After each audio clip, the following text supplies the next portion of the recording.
Hello and good evening. Welcome to the 62nd edition of FAYA podcast. Every month, it is with great pleasure that we look forward to this event, and it is your participation that gives us immense motivation to keep going. As we get started, let us go over the advancements in technology that happened over the course of the past 1 month in a session we call the Tech Vibe. So I invite my colleague Kala to take the session.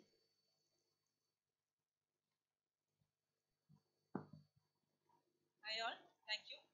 I'm Kala, working as HR Manager in FAYA. I'm here to present the tech bites for this edition. So let's start the slide.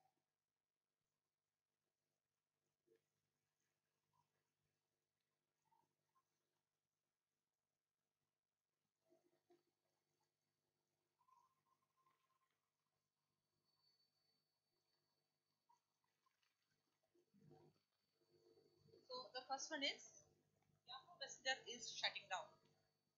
Most of us might have used Yahoo Messenger app during past trip, and we are very familiar with that. And now there is an announcement from various companies that they are planning to shut down Yahoo Messenger on July 17th. So what about the existing users? They are redirected to a new group message app known as Squirrel. At present, Squirrel is invite only, but we can hope that it will be open to public while shuttering off Messenger. So this is about iOS 12 public beta is now available. After announcing World Cup 2018, um, Apple has announced that they are released iOS 12 public beta version now available for download. There are lots. It can be downloaded from Apple's beta website, and there are lots of new features in that. For example, the features like emojis. Using this, we can create our own animated avatar, and we can customize it completely. And this is regarding AI. Google AI predicts death better than doctors. Google AI is changing the face of medical field drastically. There are a number of applications in which AI is used, and it's giving valuable to it. Like in medical field, AI is used for giving personal healthcare assistance, and it's used for research and analytics. That's a report from Google that a lady is admitted to hospital, and doctors predicted that death chance of this lady is only 9.3%. But while going through the algorithms and calculation, Google AI predicted that there is a chance that 19 point, there is a chance 19.8% that lady will die. But sadly, after 2 days, this lady has passed away. So thus, how AI is getting relevant in your daily life. This is about Singularity University Global Impact Challenge. Most of you might have known that Technopark is hosting a hackathon right now. The Singularity University in connection with the Global Impact Challenge. It is jointly organized by Kerala Startup Mission and US-based Singularity University. Around 25 participants from India, startups are participating in this event, and it is held from July 2nd to July 7th. The main intention to organize this program is to pitch the ideas of startup that may be built to impact the community. And on the final day, the best idea will be selected by them, and they'll be given chance to incubate in US Singularity University, Silicon Valley for 9 months. That's all.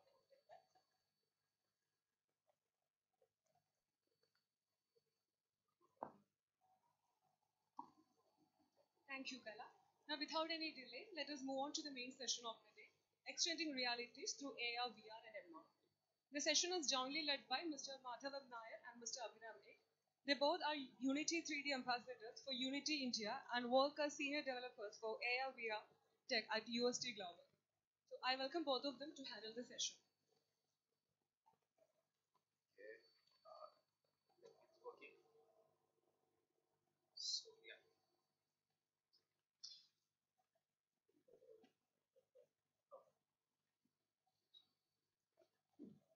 So, hey, good evening.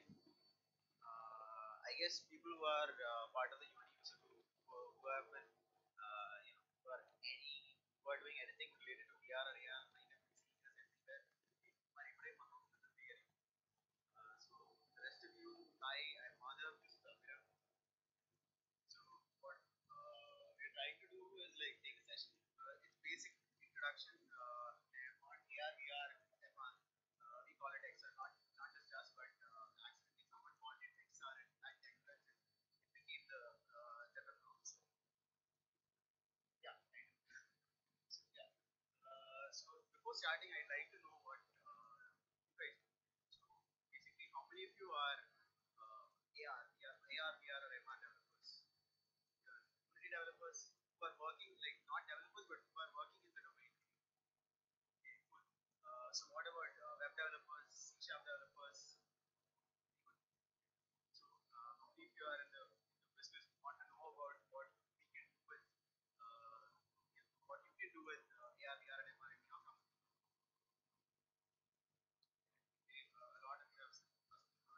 So how many of you? Okay, well, almost everyone. I think there are a few Androids in here. I think I'll try for it. So I think we'll start.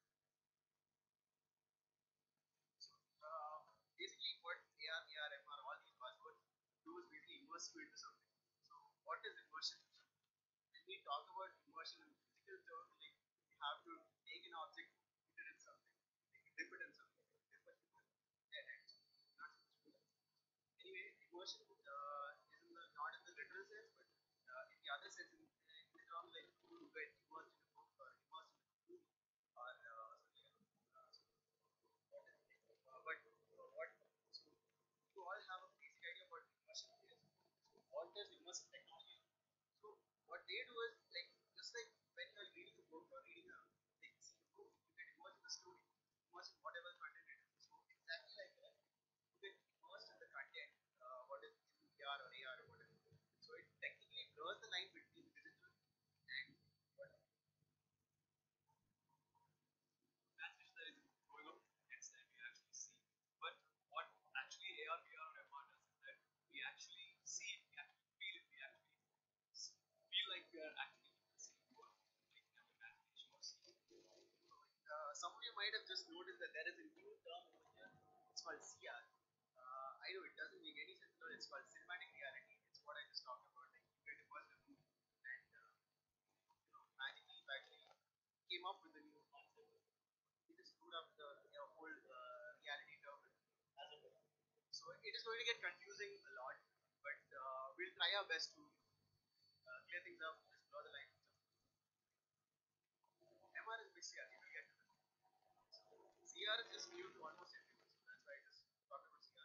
So yeah, VR is virtual reality, AR is augmented reality, MR is mixed reality, and CR is awesome. Because mic, right? Okay. Yep. Reality itself.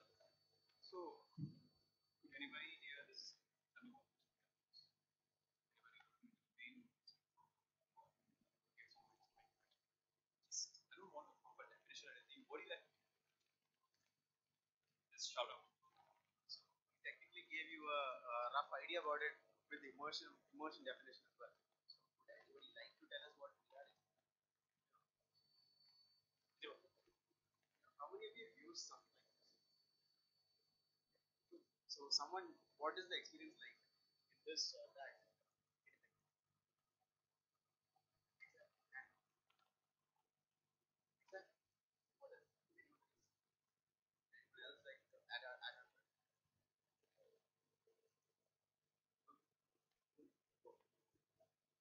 So more in history. So VR is said to like this guy over here. I don't know what is. So this guy over here made a device called Sensorama. It had all these kinds of like you put your head inside. You had 3D vision, smell. You can get a smell. You can get you can get motion sick. There is a pixel frame moving inside. You can get all kinds of audio and stuff. So this was probably the first not the first, but first known actual device, huge device that was made for VR. But it actually had aromas and wind as well. That is what makes it. It's kind of like the you know. So we go forward. So in 1955, this is most people claim that this is the first one, but we are way before that. This is called the telescope. So also called the Holmes telescope. We have two holes there and two big pictures which are taken at two small offset, a small offset from each other. So yeah, we just go. So yeah, this is one of the most famous VR devices of their time. So this guy actually put CRT, cathode ray tube in your eyes. So it's basically a TV in your eyes, and you had to wear a huge thing. It is bigger than that actually. So I didn't get a better image. No, and actually, I read somewhere that this guy actually died because of this. Had cancer or something, and died. Shit. Yes. So, So the most used version of VR is the flight simulators. I'm pretty sure that everyone here is aware of what flight simulators are. So pilots, they have to actually train in a simulator before actually.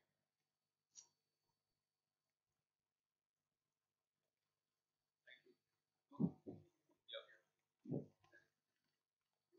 So then there was this thing. Like this is the before the current Oculus Vive buzz came in the 1980s and 2000s. I'm pretty sure many of you might have seen or heard about this.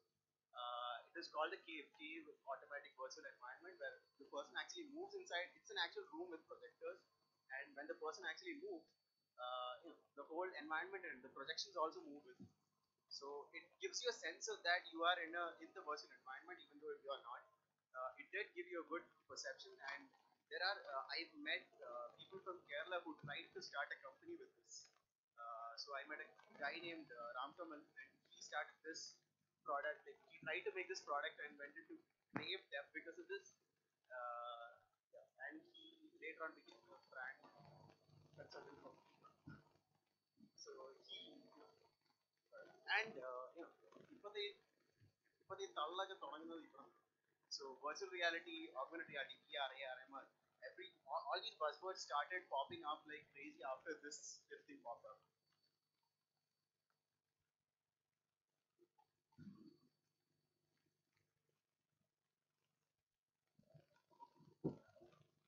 So where's the Amazon device?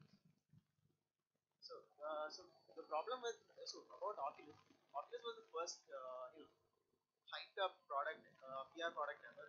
It had these huge goggles with lenses inside and a huge display inside, like two split displays inside, and it had to be connected to a very high-end computer with high-end graphics to actually work.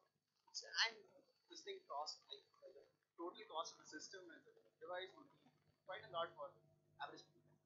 So what Google came up with was, as you all know, this costs almost nothing at all. All it has like just basically a cardboard cutout. So all you can do is just get a printer. Like basically, like people who are good with crafts can just take a big cardboard, cut it out, and then make the holes in it, and then put small for biology tests, biology experiments. We actually use those lenses to burn paper and stuff like that. So you can just buy Google lenses that actually use it and put like Google thought like why do you need an expensive gadget? You have one in your pocket right here. So this is all you need to go into and experience VR. So so Google Cardboard just made it a lot more famous, and then all these things popped up.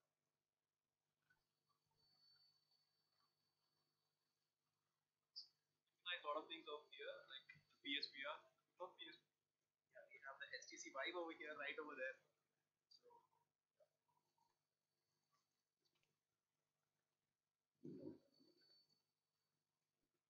2 million headsets were sold last year alone.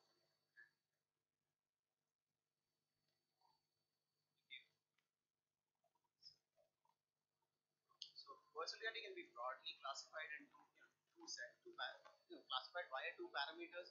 One is the PC and mobile VR, like we just talked about, and the other thing is 3D immersion and actual 360 photos and 360 medium. So what we mean by 3D immersion is that basically computer generated graphics. Like when you are immersed in computer generated graphics, it's basically 3D immersion. When you are in actual 360 degree you're viewing a 360 degree video or a photo. So yeah, so when you're watching 360 photos and stuff, so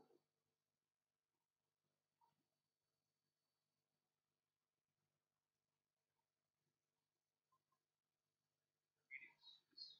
So yeah, 3D immersion like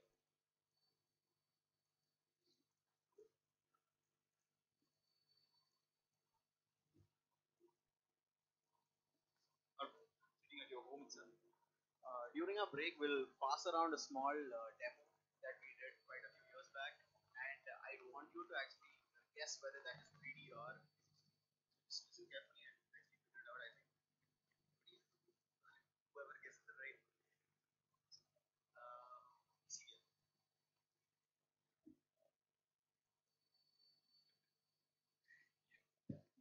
Yeah, because mobile like that. Before that, just like Mother said, the Oculus Rift, that is what PCVR is all about. Thing is that mobile we have this all the processing done right in the mobile, and we have some kind of limitations. Like there is a limitation to the graphics that we can actually have inside the mobile. So this high-end VR just comes up for that. But the only limitation we have in high-end VR is like that we need a high power PC. That is the only limitation. Also, what happens inside the sensor is there's no processing happening inside the sensor. The only thing we have inside that is all LED screens inside this, and we just tether it to the PC, and then what is the whole application runs inside the PC itself. So this is the main two ones. Like you might have heard about that, also HTC Vive and Oculus Rift. Those are the main two ones that is available in the market right now. And the thing is that Vive has also come up with a new version, better one. And so this one is right now a little bit less pricier than the one, so you can actually We'll talk about the other version later, like very soon. And we have the PC, PlayStation VR, which has a better visual quality as well. And you can try out labs demo, like they have a game made, you can try it out in VR. And then we just talked about mobile VR. So basically, like mobile VR came into existence when Google came up with Google Cardboard, and they came up with SDKs like the Cardboard SDK, and then the Daydream SDK, and then Samsung, the Oculus came up with Samsung Gear VR SDK and stuff like that. Then, so mobile VR basically works with any phone that has a gyro. You know what a gyro is, right? Gives you the definition of like what orientation the phone is in. So you can just put it here and you can actually track your head. just one example for the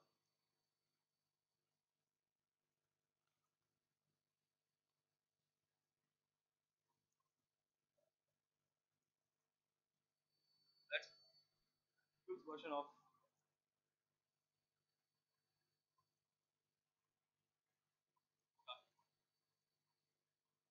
Daydream. The only difference is that you have a separate Daydream app for actually accessing all the things you have, and then also a controller for actually doing the interactions. And the next level of interaction.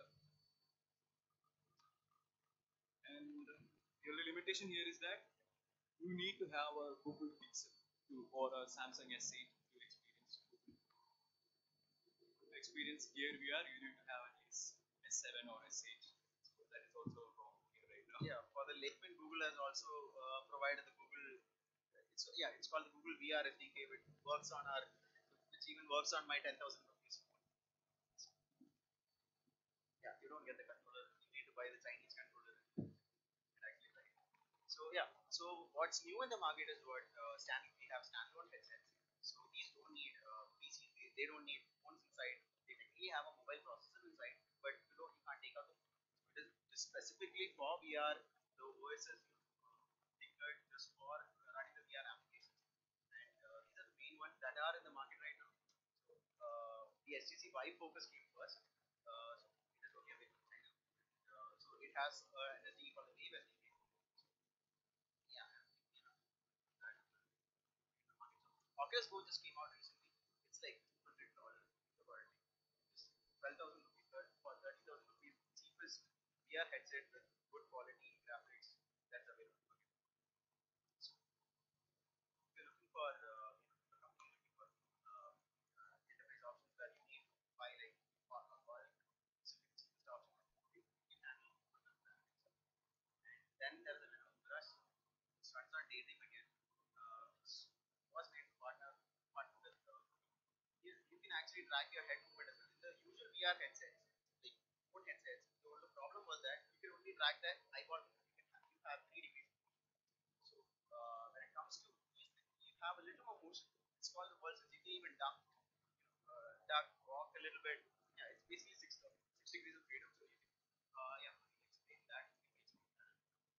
The focus is 6 dot, and Oculus Go, yeah, it's $200, so no 6 dot, only 3 dot, just like mobile.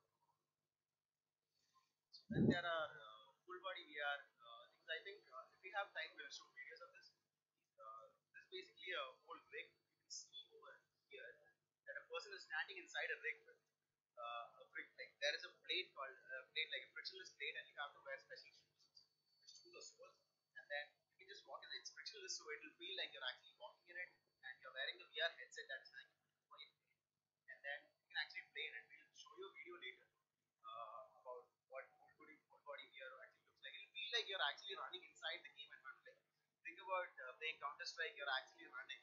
So instead of just sitting and playing, you lose weight. Unlike me, so you have to run if you don't want to get shot. Sorry. So jumping is simulated with your just knee movement. You can just simulate this, and then you can it has a like it depends on the programmer. You program like a specific jump. So you have sensors on your feet as well. It will track your knee. Also, the holosuit is another thing. We don't have any harness or anything like that. All we have is a jacket with sensors in it, and it just tracks your movements. And guess what? It's an Indian company. Holosuit is an Indian company based out of Bangalore.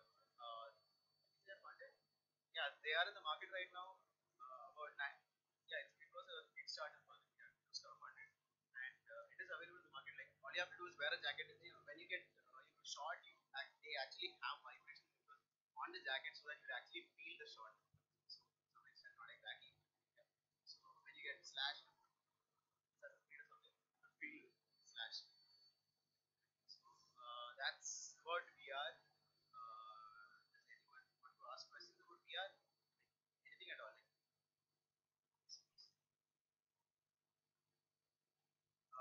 almost all of it, except for the full body VR thing. Follow.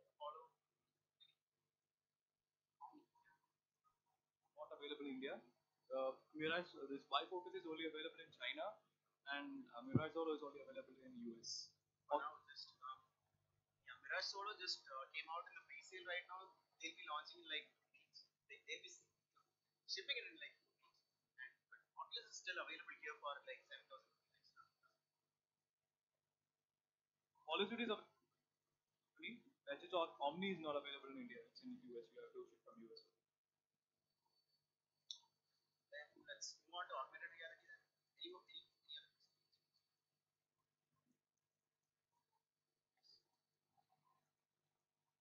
for showing it. So developing also is more or less the same.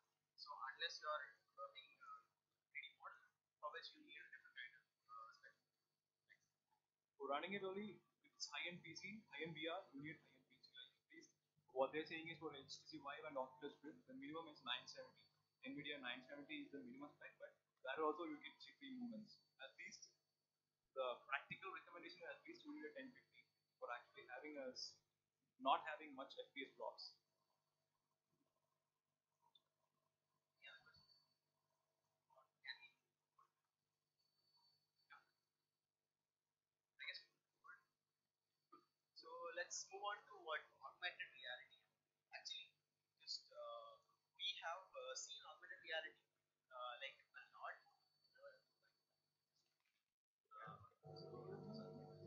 So we have been like exposed to augmented reality for like a long time now. We are very, but we didn't know that it was augmented reality before the first one. So actually, just yeah. sports is like cricket, football, like cricket, the ball, like after the ball actually pulled, for the umpire to check, like, for us to see, they actually make this graphic thing of the ball hitting the stumps or the pad or something. Football, but so that is technically augmented reality itself, even though it is not on the real life feed. After the real life footage is taken, they actually give it like just use the recording and then process it and give it out. I don't really know exactly how that works, but still, this is still augmented reality, and we have been seeing those in movies, cartoons, yeah, movies and cartoons mostly. So how many of you are Dragon Ball Z fans? Come on, Dragon Ball Z fans. No? Okay. So everybody knows like the bottom right corner. What is that image? Can The is that so these and the previous one I have a problem with it because it's real time, right? Yes. Watching a Yes. it's a recording, not even a real time. It's not even what is in front of you. You're Exactly. watching a TV of something happening somewhere. How can you call that reality? So, so what? Yeah, you're absolutely right. So what we wanted to show was that it is kind of similar. Like even though it is not real time for us, it is almost real time, right? So technically, it's not augmented reality, but I'm watching something that's happening, supposedly happening in space, right. or in UK or Australia or wherever the game. So OpenReact doesn't have to be location based all the time. It can be out of location also. It doesn't have to be in the same location. There is a location based augmented reality and not location based augmented reality. So I mean, when you look at the word definition of the word reality, I kind of think about it as something that I can. obviously. Yeah, I understand. I understand. Yeah, but these are like this thought that it will be easier for everyone to understand like what actually is embedding virtual information into the world. Yeah, so that it conveys much more easier than to actually jump into what actually augmented reality does for a person who is not familiar with it. So that is why it's.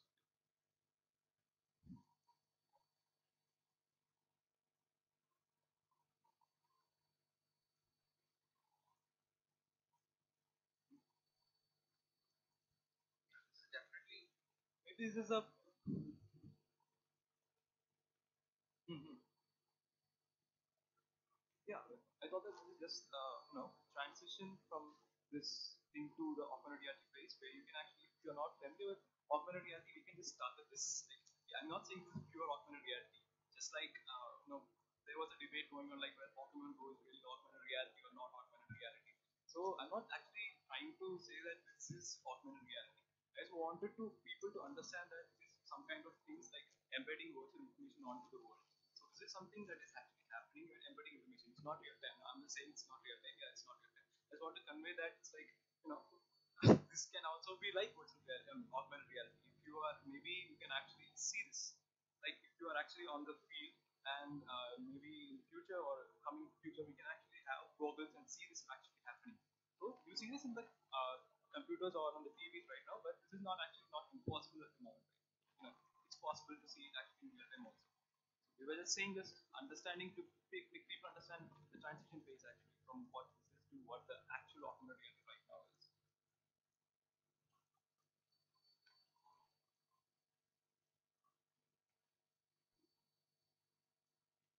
Yeah, yeah, maybe I'll just show you the definition itself, right? Just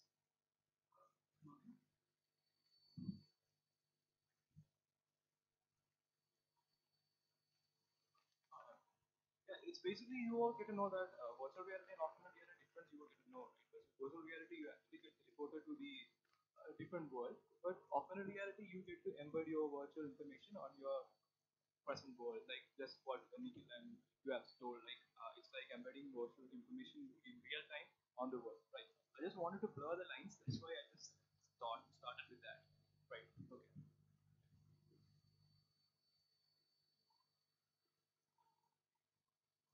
Yeah, it's very different. It's very different. Completely different. We are coming to that. I think we'll get to that very soon.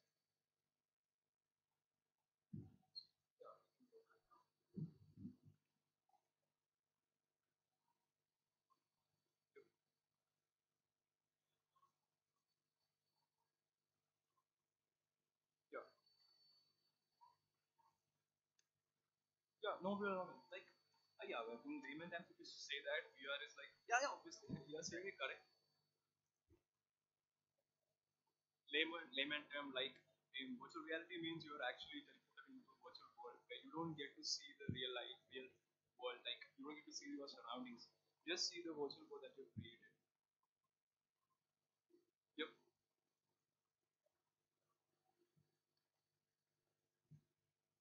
It's still AR. So just because it doesn't track something, you're just overlaying data over your actual feed. So when I'm just looking at, let's say you are Goku and I'm looking at you, so it just points some kind of arrow on you and says, yeah, you have 9,000 powers. It's still common reality. You get extra data on your hand.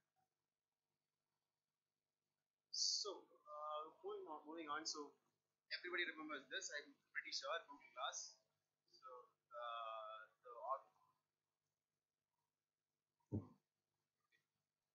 the Google Glass was probably the most fancy augmented reality gadget of its time, but it was too pricey. It didn't make it to the market and stuff like that. And Google learned from that.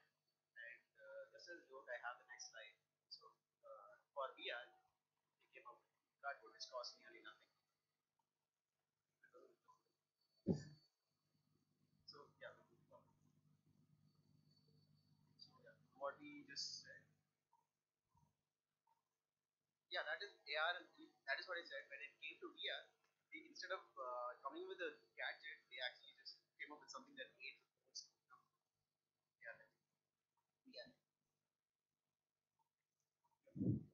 So how is it? How is VR and AR different? Just like we just said, it is pretty easy to differentiate both because in VR you're completely in the computer generated or 360 media, and in AR not really. You have data on your thing, on your real time feed. mean by occludes your vision? What is occludes? Occludes. Occludes mean,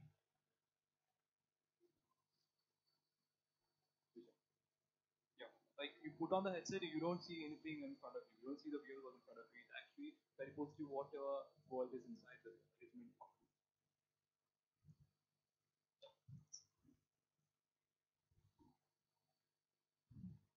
no spatial awareness. That is actually That is how we distinguish between AR and MR. So spatial awareness is like in basic AR, it doesn't recognize what space is. Like this is the floor, this is the ceiling. It doesn't necessarily recognize the space. We'll get to that very soon when we discuss mixed reality. So that is where AR and MR actually differentiate. So so augmented reality can be broadly classified as marker-based AR, marker-less AR, projection-based AR, or basic by respect to the devices we have like smartphones, head-mounted devices, and interaction devices. Yeah. So about HMDs, I'm pretty sure you are aware of some of these like Microsoft HoloLens, Magic Leap, most. that is now available in the market. It's just some of the, I mean, the famous ones, the ones that are used actually. And there's one more thing actually from Vuzix. This one is 3000, right? Vuzix 3000. Like there's one more 2000 that is being most widely used in the manufacturing market where you actually overlay data on the cargoes and stuff like that. Yeah. So you might have heard of Microsoft HoloLens, obviously the first thing who started the whole HMD AR stuff. And then Meta is actually a tethered AR device. Like unlike all the other devices, like Meta is like just like how a high-end VR headset works. You have to plug in the wire to the PC, and the whole application runs inside the PC. And then you see the AR stuff on the glass.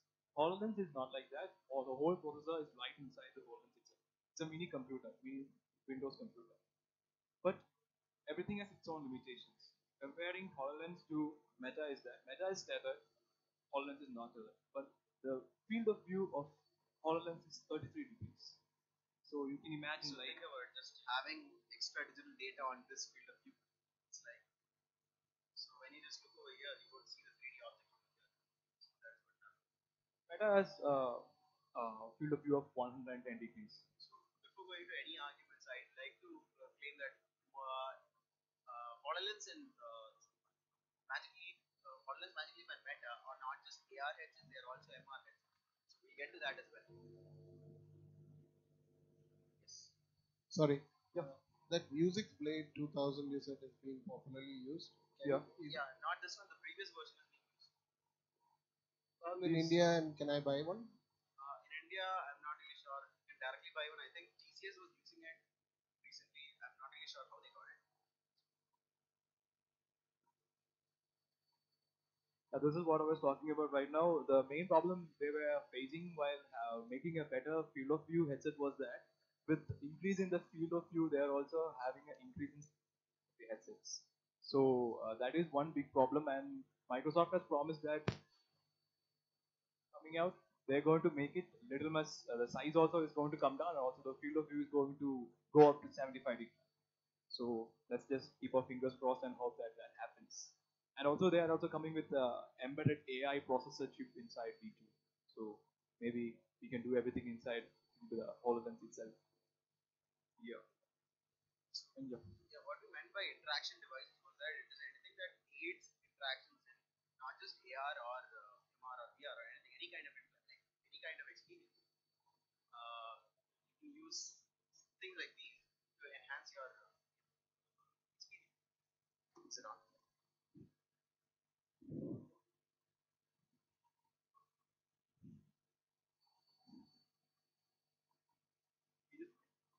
They are doing really crazy things. Like they come up with a VR. I'm sorry, an MR headset of is their own. They have they can actually there are some crazy demos like they do hand tracking and all. Like you just flip the hand and their menu things are happening and they're doing crazy things. Just have to go to their Twitter account. They are doing a lot of crazy things. So what is common? Yeah. So what is common between these three is that like the first, like the case of the first two, like Kinect and the RealSense devices, they have like as always they have a camera, like, yeah, regular RGB camera, and it does like obviously it is like pretty hard to get depth data from a camera. You can use CD to kind of get the depth data, but it is not really feasible. So they're actually using. They also have IR cameras and IR receptors. Sorry, IR cameras and IR emitters on both of these devices, so that they emit IR beams out of the sensors and actually get the depth data. Like when the beams hit some object, get back to the camera, they actually get the depth data as well, and actually they actually get you can do skeleton tracking, the basic environment tracking, and you can do 3D scans and stuff using these. Plus, yeah, and the lead motion sensor just has those IR cameras in this emitter. You just place your hands inside, it perfectly tracks your finger movements, and you can use gestures to do whatever you want. So if you're using it on a VR headset, you can just have your hands without even having any controllers of any sort. Yeah, range of distances that these like just a mother told that we get great finger tracking and hand tracking using leap motion, and mostly they use RealSense for while you're sitting in a sitting position and you have to track from waist up or just the hands or the face. And then just like these two, Kinect is the one that has been used from the beginning for the whole skeleton tracking. You might have come up with a lot of kiosks where they use Kinect to actually have games and all where you can actually kick football and stuff like that. And yeah, Kinect is the one which has the most range for tracking. It has you can track till 4 meters. You can get accurate data till 4 meters using Kinect. Even now, Kinect is used by a lot of companies to take depth volumetric videos and 3D make 3D scans and all. So, yeah. So we have talked about the HMDs. Now, just Have the smartphone AR. Have the smartphone AR. So basically, like AR, whatever works on your smartphone. Have basically you've been hearing these things, probably been hearing these things, AR kit, AR code, and then whoever has tried anything related to AR or Unity might have heard of Euphoria. It is very funny story. Euphoria is the reason why we are working on AR and VR, because it took us 5 minutes to actually make a college project back when we were in college, and that's how we got into AR and VR. And we have other tools like WebAR for web development. Like, could you please tell me what you were? With all of these, okay, cool.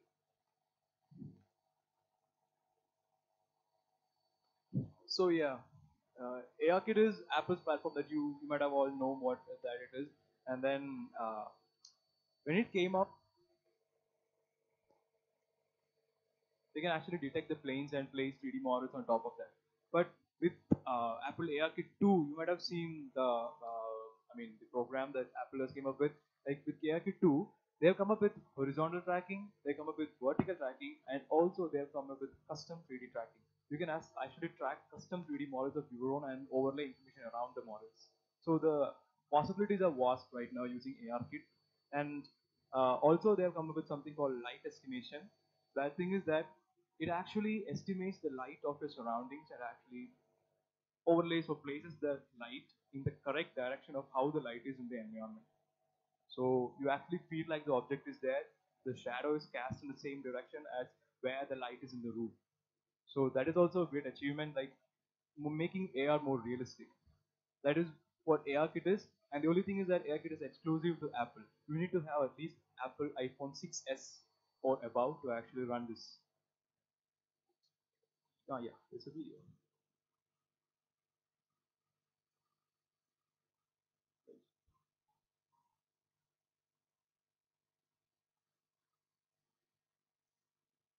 So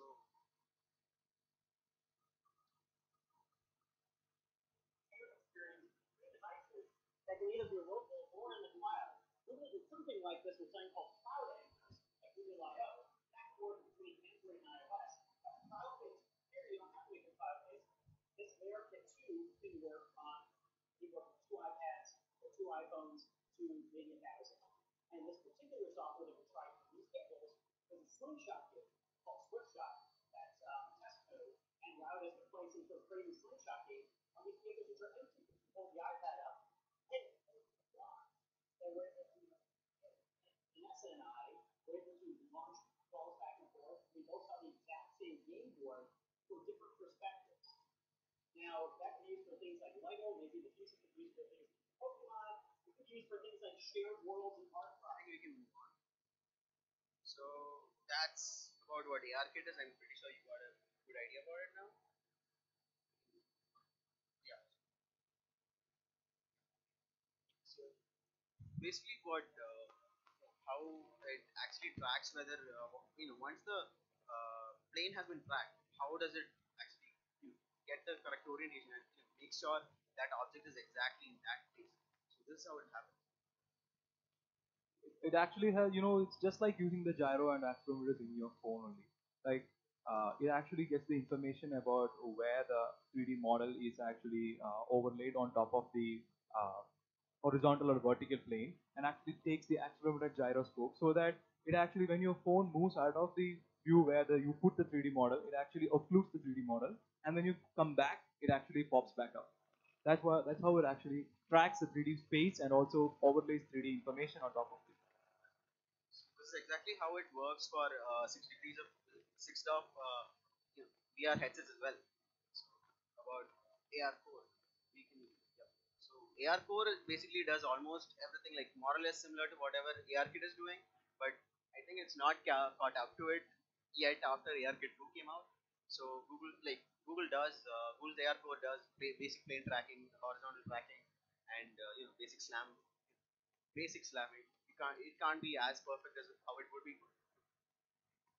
Not on an AR kit, if there's been a debate of which is the best platform that you want to use, you are having your AR experiences, but the main point here tracks your plane. ARKit actually produces small planes. Like they actually produce small plane meshes on your surface, and actually, when you move out of this place and when you come back, your information might not be there because that plane might get destroyed. But what happens in AR core is that it actually adds up to your plane. Every time when a plane is produced, it actually, when you move away, a new plane is added to this plane and the mesh is regenerated.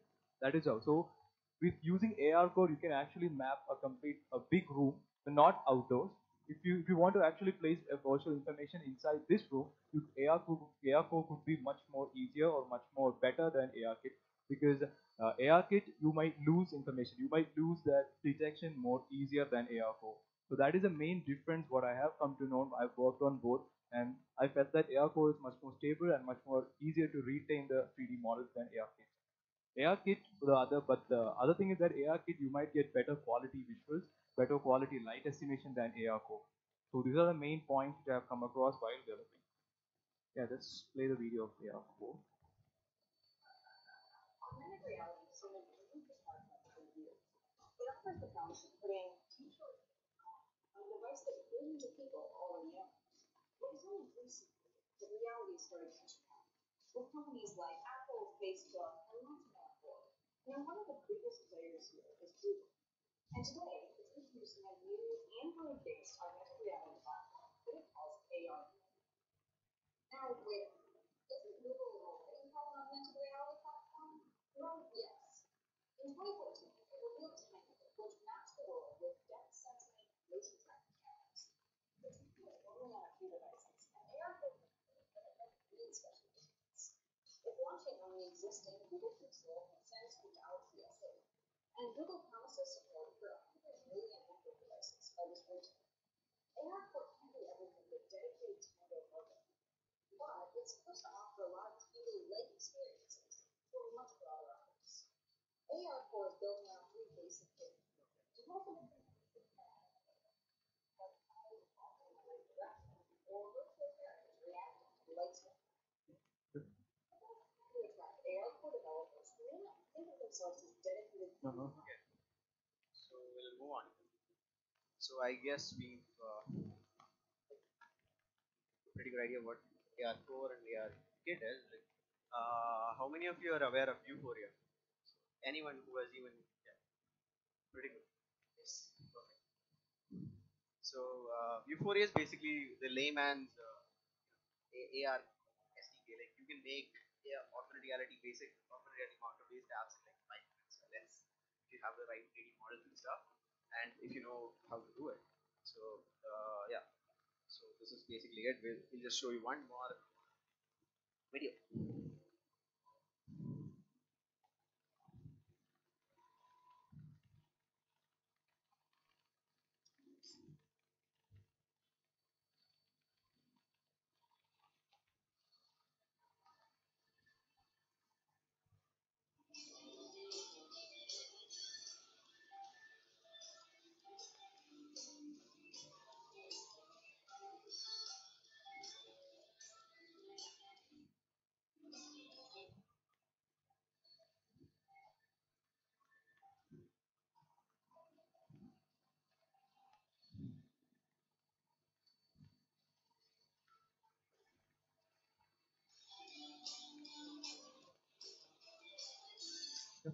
Madhav?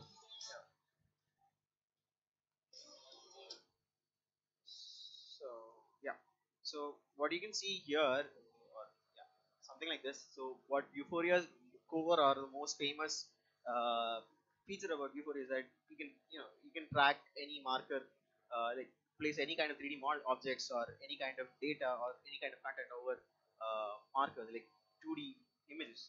So this used to be like this is still like easily possible by anyone who is doing OpenCV or any kind of computer vision. Like it is easy to track any kind of pre-fed markers via camera.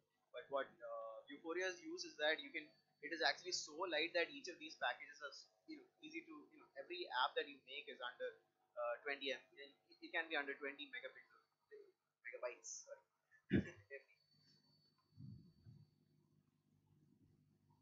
Yeah, more or less. But you can't do it on budget phones that run on a 10 like that cost like 10,000 rupees. So Pixel or S8 again. Yeah. Yep. not now. Yeah, there are about 10, 15 devices that are available.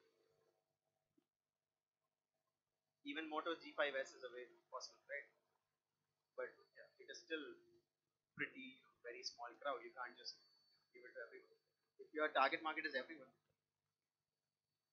No, no. only for Android. There is. Okay, I didn't know that.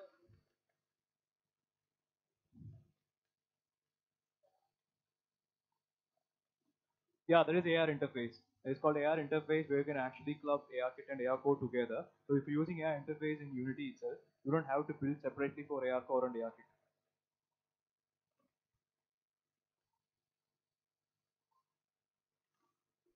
Before Not necessarily. like Android or iOS. do that in Swift also. If you are doing for iOS. Have you done that? Me? No. We are basically Unity developers. Like native or let's say 4K or No. We use Unity only. So you are using Euphoria as a Yeah, because we are used to Unity, so we are not Android or iOS developers. But we know we have colleagues who are working on with Android on with Euphoria. It is possible, definitely possible. So so this is everything that Euphoria basically does. So you can track. These are our icons over here. You can track QR codes or something that what is it called? Again, view marks. So Euphoria calls them view marks. You can design custom code kind of things that you can use for as markers, or you can have images, 3D models, cylinders. You can track all these kinds of stuff. More than that, Euphoria came up with something cool recently. It's called Euphoria Fusion. So what Euphoria Fusion does is it combines. If you want to build for AR Core, AR Kit, and Windows Mixed Reality even, or for a larger mass audience, like whoever wants to use AR, like if your audience is like almost everyone, where you can get your app, you want to get your app to even the cheapest phone available, you can use Euphoria Fusion. So if the user has AR Core, like if the user's phone works with AR Core, so it uses AR Core for the AR experience. In case to actually integrate every time you need to build to this target you want. You just have to put in this Euphoria Fusion, and if you're building for iOS, it actually goes into ARKit using ARKit. If you're building for Android, it actually automatically goes to AR Core. And if both are not actually available, Euphoria is its own engine to actually just do the same thing only. So if Euphoria hasn't come up with this thing, then there's no point of having Euphoria anymore, because ARKit and AR Core are pretty much expanding the whole field. Euphoria can do actually. You don't need Euphoria to actually do plane detection or anything. So Euphoria is hosting the images, that markers on Yep. their machines. Yep. So with AR Kit and AR Core, yeah, that can be a lot less. Yes. We can do it on our own. means that scaling responsibility will Yep. lie on us. So maybe Google or Apple will come up with their own cloud solution competing with Euphoria. Maybe. It is possible. We can do it, or we can do it too. We can. It is easier if we manage the data. So if we want like a million markers up in our own in our app, we can just do it on our own server. For record, so for everybody here, building an AR using Euphoria is 5-minute job. Yeah, it's easy. It's really easy. So previously I thought it will take like good engineering to understand how to do this. Exactly 5 minutes. Even if it is in Unity, it's much easier than that. With Unity, it's AR Core, I don't know how easy it is. actually They actually provide you with example sources. If you want to do that, you can start from that. Otherwise, it's a little bit more not. yeah. So they have these templates with the SDK that come in. You can use their scripts, or you can use their documentation and make your own scripts. So if you use their scripts, all you have to do is just exactly like Euphoria, just drag in your 3D model and it will still work. All you have to do is take a look. So it will take a little more time than 5 minutes. Yes. Sorry to interrupt the. And is there a cost involved in deploying or using Euphoria? Yes. Definitely a huge cost is involved. So So how much was it? Around $500 per license. No, not at all. Zero. That's why it is easier for us to manage the content instead. Okay. So standard AR you build, if you are doing for corporate thing or production quality, you have to give $500 for each application, or else it's $99 per month. and enterprise solutions is like $50,000. So for 10 lakh gigs. Yeah, maybe I'll just take it. So Vuforia has a free version also where package the AR content with it. They have a cloud solution where they work on impressions. Like if you have like 1 million users and they are using the AR content, Vuforia gives you an option to scale based on your demand, and the cost are based on impressions as well.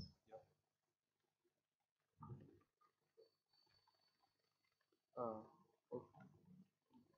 Yeah, but Yeah, for the scripting part, it's they've moved on completely to Studio right now. yeah, it is now within Unity itself, right? Not next. SDKs anymore. It's inbuilt. So more questions. Any more questions on VR or AR? Anything related to AR or VR? Good. So can you move forward? You have Mixed reality. So that I have. Yes. Okay, and it might be maybe because I'm watching too many movies. Okay, but are we only limiting VR to based on the vision, or is there any other way? Like if you see different movies like Matrix or Inception, right? It's all about the person gets plugged into it and he gets virtual reality without even looking at the gadget. Is there something, any option that is also VR but really not explored? Is that if you see what augmented reality thing is that just like there are different in AR, there are different kinds. Just even without these phones and eyeglasses, there is something called projection-based AR, where you can actually they use projectors to project stuff on do this.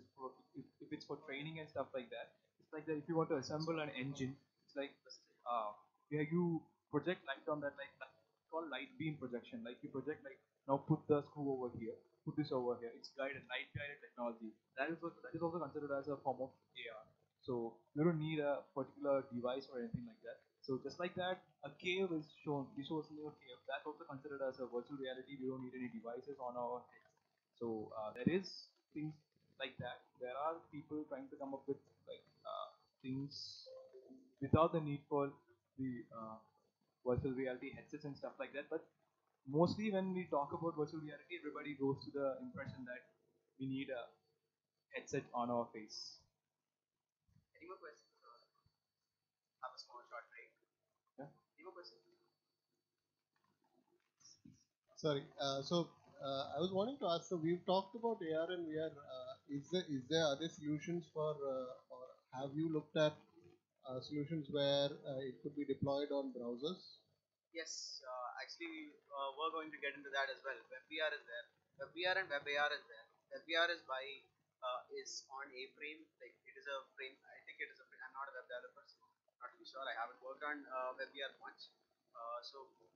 WebVR is something where which Mozilla actually built, which you can actually make VR experiences for the browsers as well. And actually, with Unity, we can actually deploy to browsers as well. So there is you can just deploy it as a WebGL output and you can get it in the browser as well. But the performance issue is like massive. So VR is awesome for that. And even for AR, there is something called WebAR. Google is working on it. And some guy recently, I don't remember his name. There is something called AR.js. So this guy actually pulled together WebVR and AR Toolkit. So AR Toolkit is an open source AR plugin which was recently acquired by Daiquiri. I'm pretty sure some of you are aware of Daiquiri. So Daiquiri acquired it, and using those two things together for the browser, he actually came up with something that is extremely efficient for augmented reality over the browser and getting you can get up to 60 FPS. That is like pretty huge on the.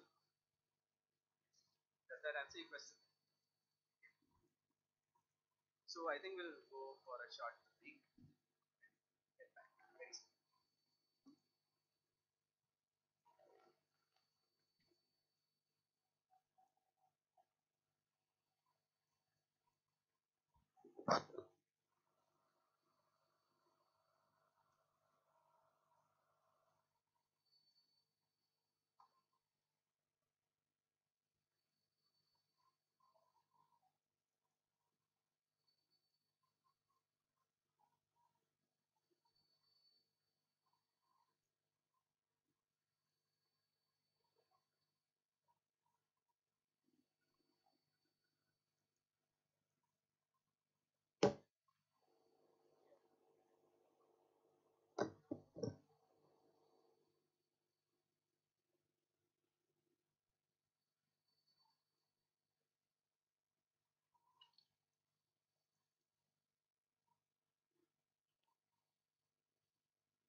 Testing, testing.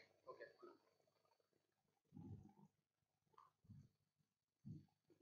So, can we move forward?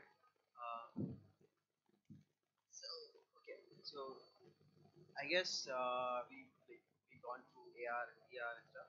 So let's move on to mixed reality. So mixed reality. So where does mixed reality lie? So we've seen VR, we've seen AR. So mixed reality kind of stays somewhere between AR and VR actually. So yeah, that's exactly what it is. Yeah. So basically, like AR, it overlays the 3D content onto your actual real life feed, but not just without just actually just putting it out there. It actually gives it some kind of physical interaction, like physical parameters. Like in the sense, it is actually you can actually interact with it. Physics in the sense, it does have mass, weight, and you can actually have gestures. You can actually interact with it. That is what mixed reality is basically.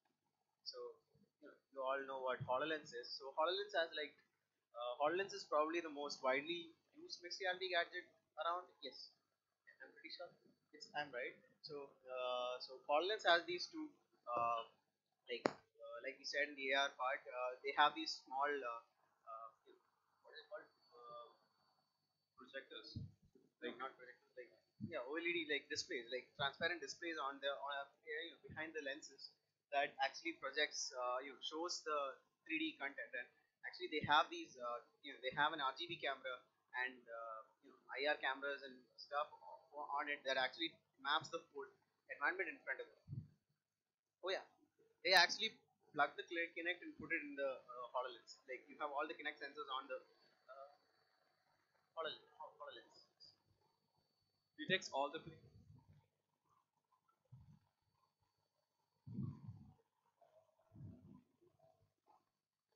real time makes a 3D mesh of your surrounding and actually 3D information onto the mesh. HoloLens actually knows that there are chairs over here. There should be something in it, and there are people standing here. It actually makes a rough mesh of everything, and actually gives you the data as well, which as developers or as a company that provides the service on that can leverage deliver the content. So Magic Leap also does kind of have something like that. Magic Leap, as everybody like, I'm pretty sure every one of you know that Magic Leap is the most overhyped, like possibly the most secretive and overhyped company ever. They are valued at over 4.5 billion or even more, I guess, because I have no idea how their things work. They have recently, like, because they have light field and what is it called, light field. I use words a lot. So. HoloLens, but a different technology. It is actually projecting light beams onto the lens instead of actually having it like an OLED lens. And not just that. Uh, yeah, so they actually for developers they've actually come out with something called the Lumen SDK. So it's called Lumen. So their SDK is called Lumen, like what AR, we have ARKit, AR4 and stuff like that. So There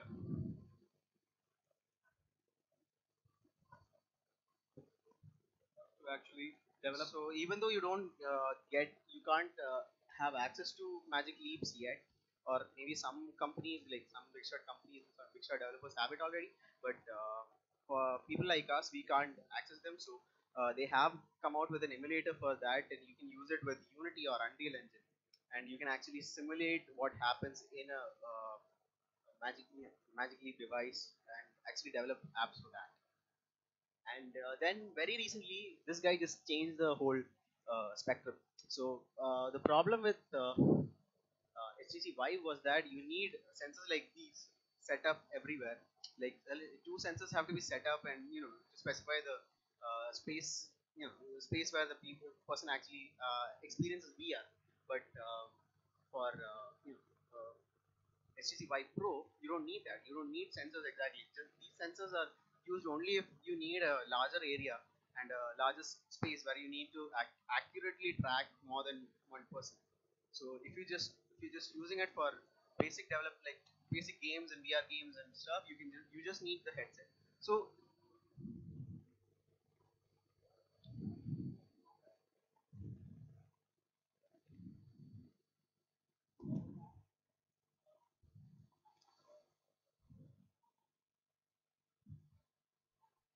you can track your hands.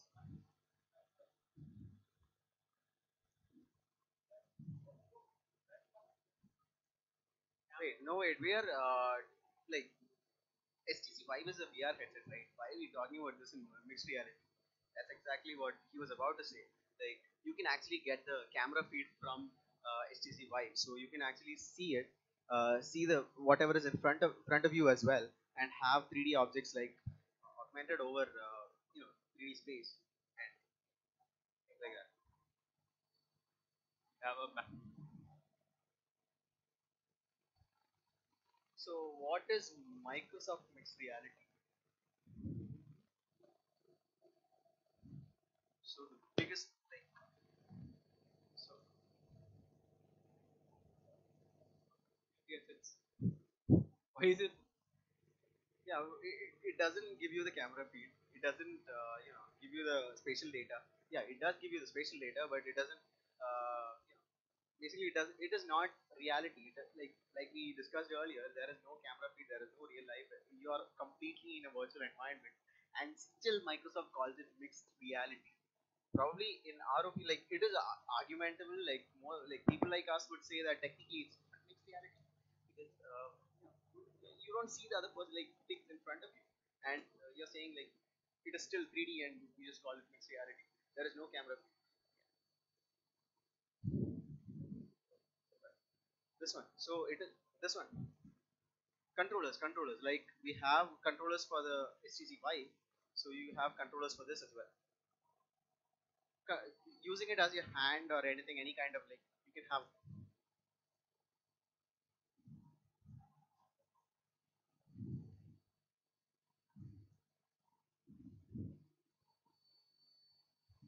So to get a better idea of that, after the session, you can try out the HTC Vive and you can try out Till Labs, VR game and stuff.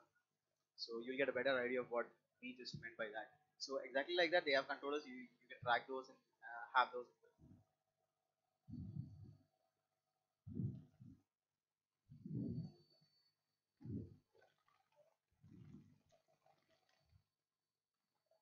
But not the camera feed. Yeah, but still they call it mixed reality, even though you don't have a camera feed. This is what this is the video that they're using to actually argue about it, but I'm not really a fan of it.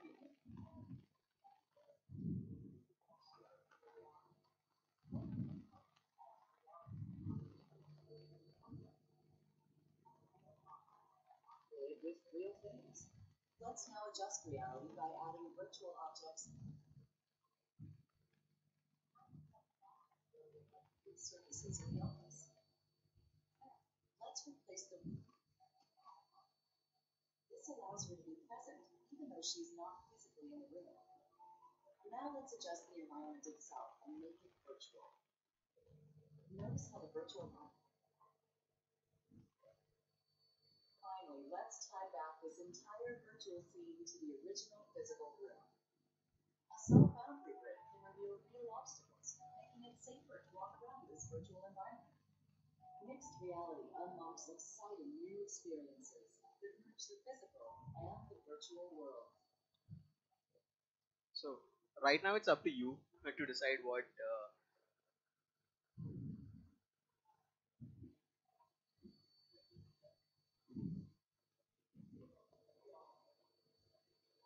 First, and we need to track the objects or the space to actually overlay our things. Microsoft what actually does is that they want to rewrite or they want to rewrite the definition of what reality is. They want to see that it's not actually you don't need to actually have a camera feed or you don't need to actually see the whole like your environment. Even if your environment is occluded, what they're saying that mixed reality is also sometimes when you are aware of the environment, like you align your 3D models to how your physical environment actually is. So they're saying like that.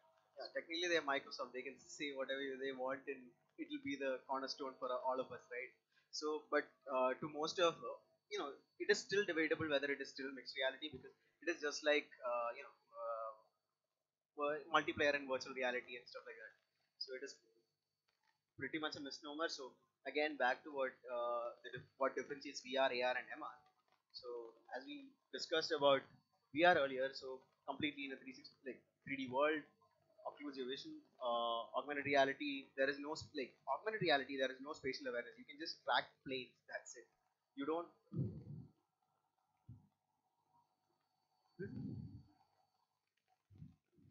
Yeah, it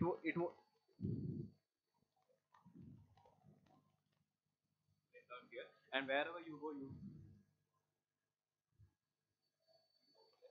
So that is the main. But in the case of mixed reality, if it goes over this obstacle, you won't see the 3D model. If the animation, like if it's a bunny and it runs out the other room, you won't be able to see it because you already tracked the walls as well, and you know that there is an obstacle over there, and you won't be able to see it. So yeah, it is space aware. It reacts to the space as well. So this probably would you know help you with these. Sorry, to a great extent because it is IR. So if there is an object, it will just hit and come back, right? So glass will have a small kind of glasses do have a kind of what do you call it error. You'll yeah error will be there. It will be jittery kind of, but still it would still work.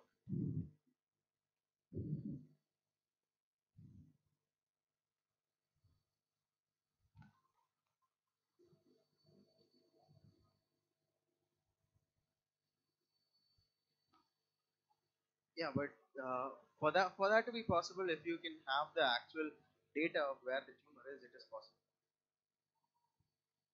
Yes, yeah, it is possible. Yeah, so it has to be that accurate because it is medical, right? So if you are medically incorrect, so the person could be. Yeah, yeah, that is. Not necessarily. It depends. Like you can have local. Most of the experiences are local. If you want, The whole not the headset, the PC connected to the headset.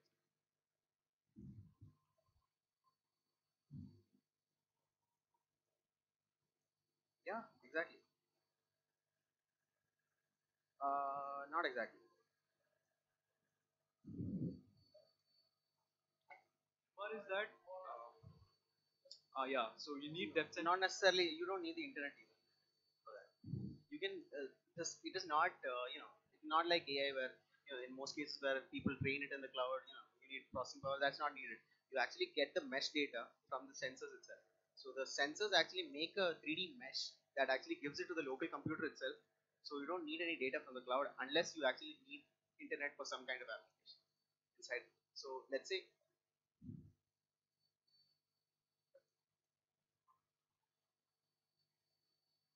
yeah, that won't be needed. So that's why. So the sensors over there will give you the data anyway.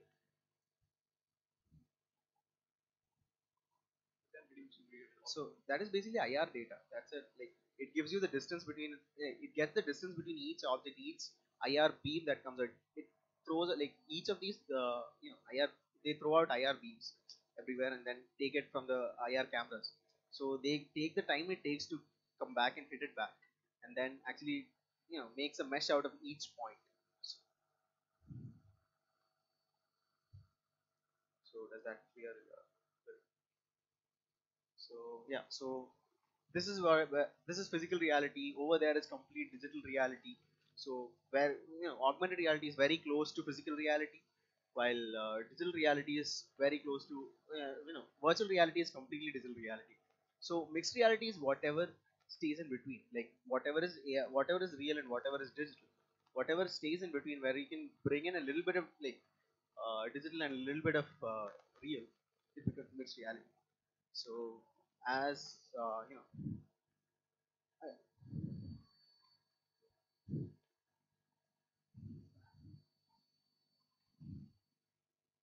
so so let's talk about the industries.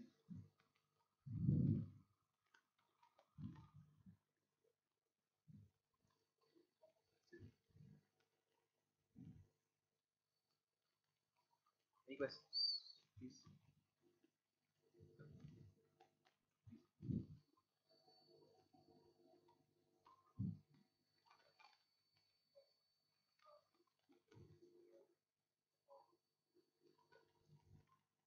Yeah, if you're a good developer, you can do complex stuff as well, but you don't need to be a good developer to start out. You can just learn on the fly as well. So it is pretty simple. Like if you're using something like Unity or Unreal, or if you're a good Android developer, you can just go with that. Yeah, it is. Yeah, you still have to write code. So if you don't like to write code, Unreal Engine is another game engine like Unity. So there is something called, yeah, you can use visual coding. You can just, yeah, node based coding. You just drag nodes. So each loop will be a node. So like you just type in the value, the loop happens and stuff like that. So no, no, that is if Unreal. Oh, yeah, no, right? Okay, so in Unreal, if you're doing it, then you can do it. Yeah, but you have, even if it is Unreal, there are a lot of what do you call it? Limitations. Unreal, you're Unity, you're coding.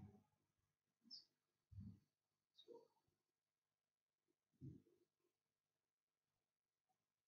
30, 33 degrees. 33, just 30. But the newer version, they're promising that it will be over 70 degrees for sure. But it is. Uh, no, it won't obstruct. Like these displays are transparent, so you won't, naturally you won't exactly like you'll see a 10% difference within, between the actual feed and the lens over there, but you won't really, it won't get cut your vision. So, any more questions? impact. Yeah.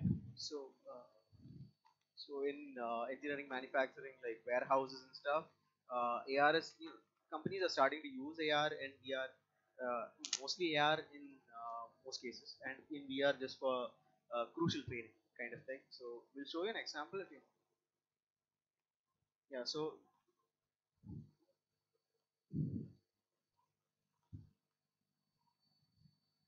there is a projector on the top, so it just projects.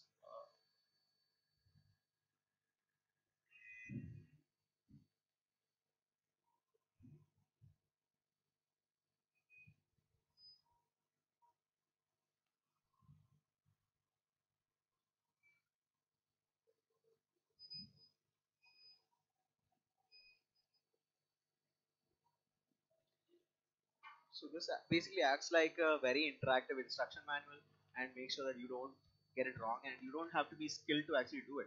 So even newly, fresher mechanics can actually make a Ducati bike like this. Even KTM has something like this. They use Vuforia. They have a tab. If there is a problem, they can just choose the problem and it will show you an actual spatial instruction manual on how to actually fix the problem. Do engine like assembly in Ducati.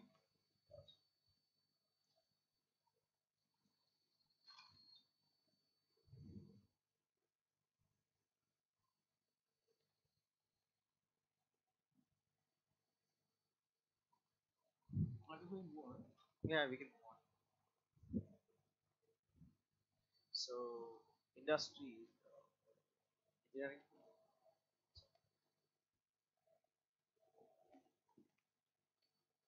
So in healthcare, right? So basically in healthcare, we've seen a lot of demos from HoloLens, but none of these are very even anywhere close to actually, reality. Very few experiments that MIT has been, fruitful in medical VR or medical AR. So there are a lot of, ways you can visualize the 3D model of a body where there is a tumor or something like that, but not exactly like people haven't started actually using it for surgery and stuff like that. But it is being, people are still using it. So you can, there are a lot of examples where you can actually teach AR, anatomy using AR. You can just wear some kind of a marker and actually see the interior, like earlier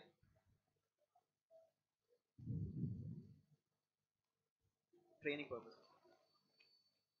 Right. But surgery assistance and all whatever kind of thing, like you actually give time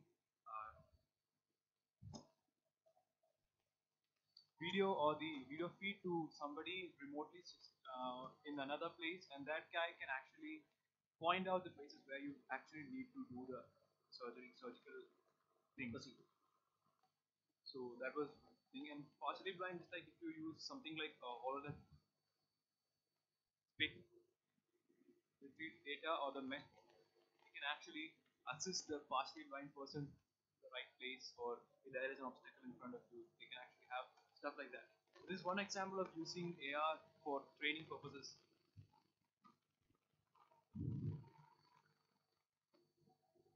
You can have shared AR experiences using HoloLens.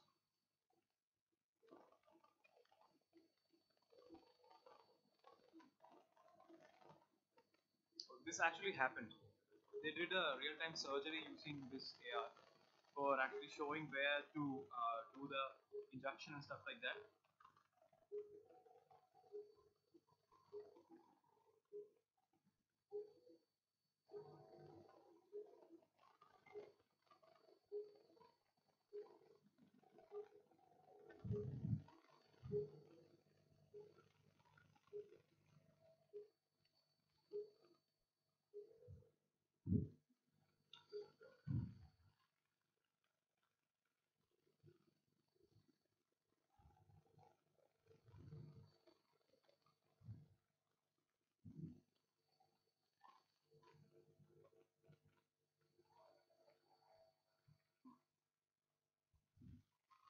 That's good. That's good. Yeah, we are there. Right now, like, people are using virtual surgery stuff. Yeah, it's mostly for training and remote assistance only, not actual surgery, but it is for remote assistance mostly. Yes. And then a very major use case for AR and VR is education. Like many companies are doing this. Even there are at least 4 or 5 companies in Trivandrum doing this. So even Google is into this. Like basically teaching with in AR and VR can actually help students actually learn. Like you actually see 3D models in front of you. Your textbooks come alive and stuff like that. All the cliche stuff.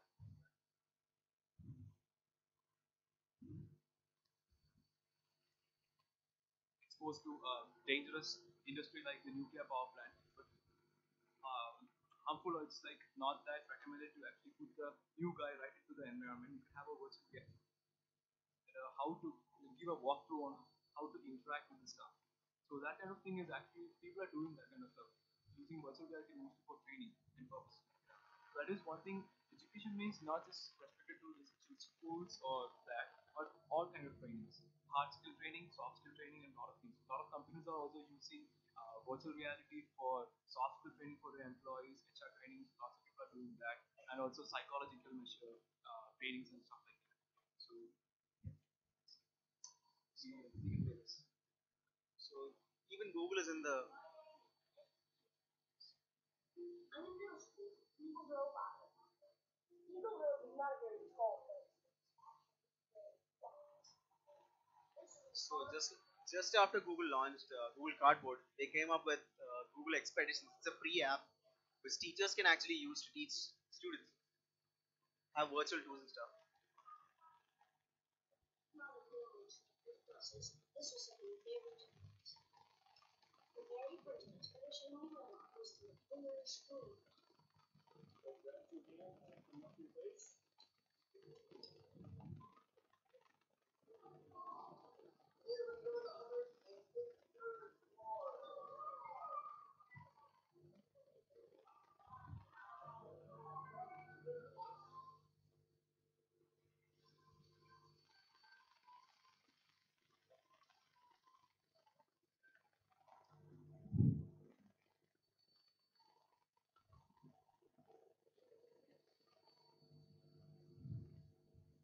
So that's about education. Like even Google's in the play, and then even for military training, mission planning, and stuff. And actually, I think for Incorporating AR into their like training and tactical stuff right now.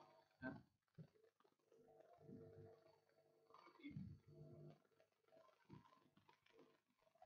come across an article, but I don't know if it's correct or something like that. They're actually coming up with some.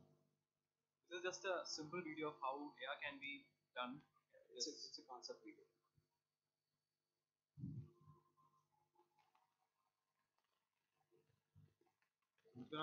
It's a pretty big video, I guess. So I'm just gonna forward it. This is a concept video. It's not something like that's actually there.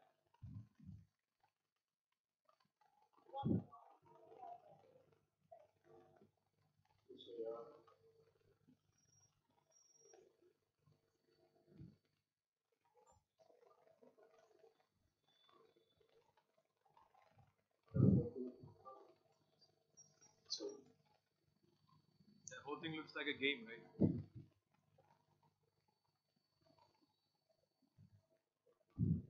So so yeah,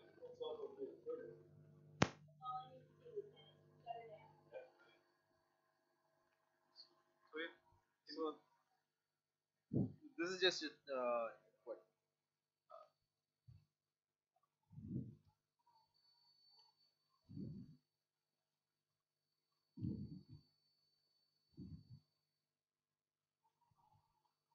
in a WAP that you can have food on, then you can have a couple of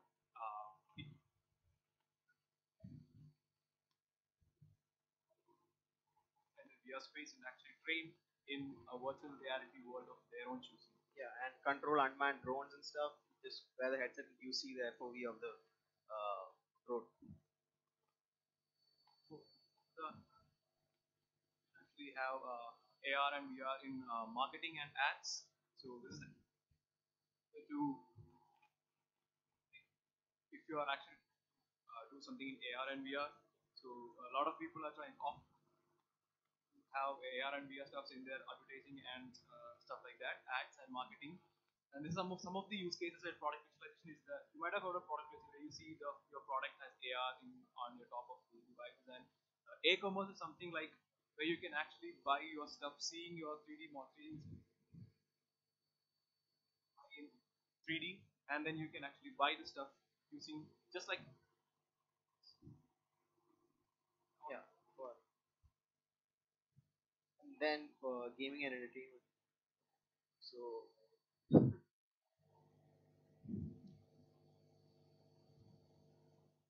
fast forward on this. And main thing is using being used worldwide by a lot of developers to actually create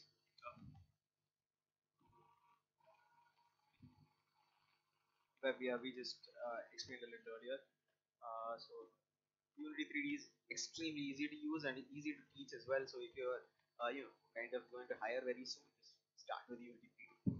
So it's easy to teach. Like we and Unreal Engine is probably like if you're into gaming, like even Unity is good at gaming, but Unreal Engine gives you like arguably better graphics. But I think the Unity developers here won't agree with me.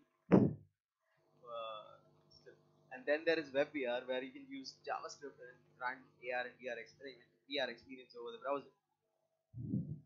So we have a few hyped up videos.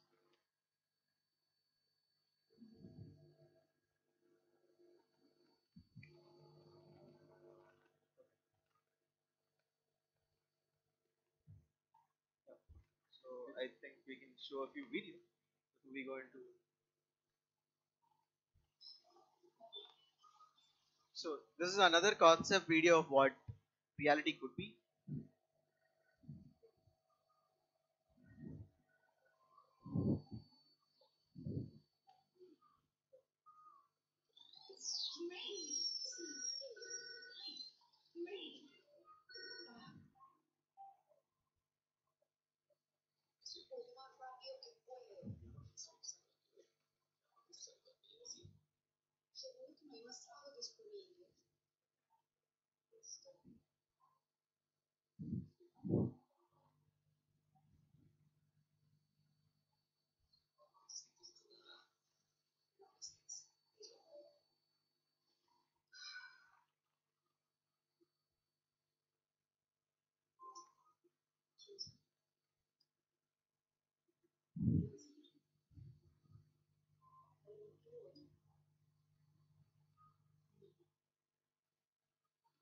So you get the basic idea, right? So it's a completely augmented world. You see, what do you think of this? No, it's definitely not real. It's just concept. See, if this was real, there'll be like probably schizophrenics, schizophreniacs everywhere. We continue this. So yeah. Yeah, let's move forward, right? You get the idea of what this whole thing is, right? You can, if you want to actually see the whole video, just go to YouTube and just type like search for hyper reality. It's called hyper reality. You'll get the video. You can watch it. It's pretty big. So watch it over there. So Then is anyone familiar with this guy? Ardent guy for Fab Lab. Uh, so yeah, he was part of Fin as well. Yeah. So he recently made a device that's not a headset, like you said. So it's a torch.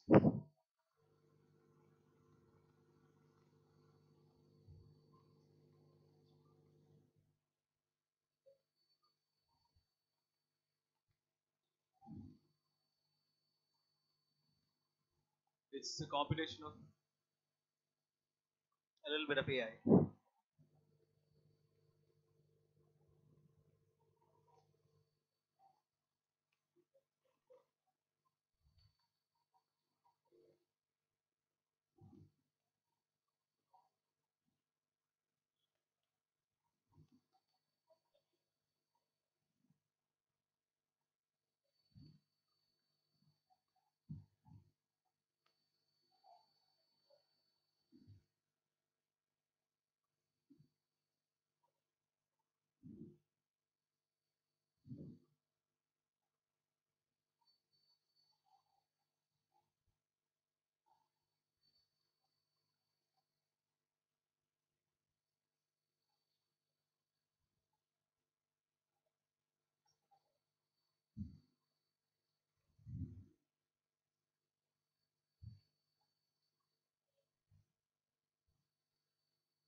So I believe this was his MS project, something like that, and he's trying to make it into a product later on, like make the form factor smaller. Who wants to carry a huge torch light, flashlight all the time, right? So yeah, and that another So even with BCI's brain computer interface, where you just plug, have non-invasive electrodes on your head that is actually mapping your brain signal, and actually you can just think about clicking a button, and actually that. So this is not real as of now, but it is possible because we have something called OpenBCI. If you want to try it out, it is definitely possible.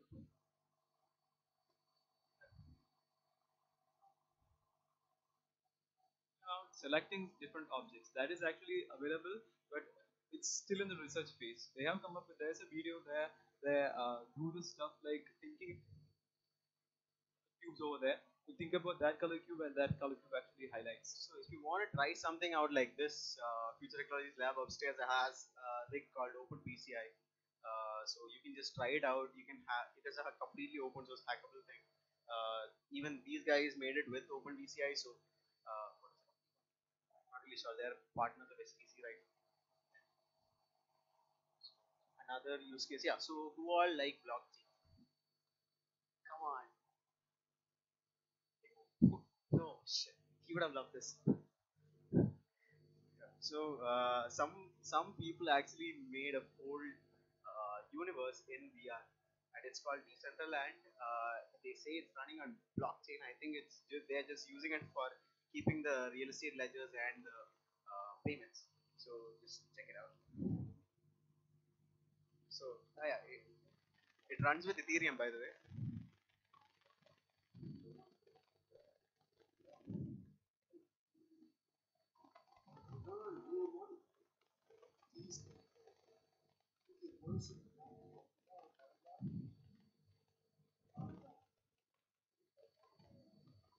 design your experience. Transform the way people see the world.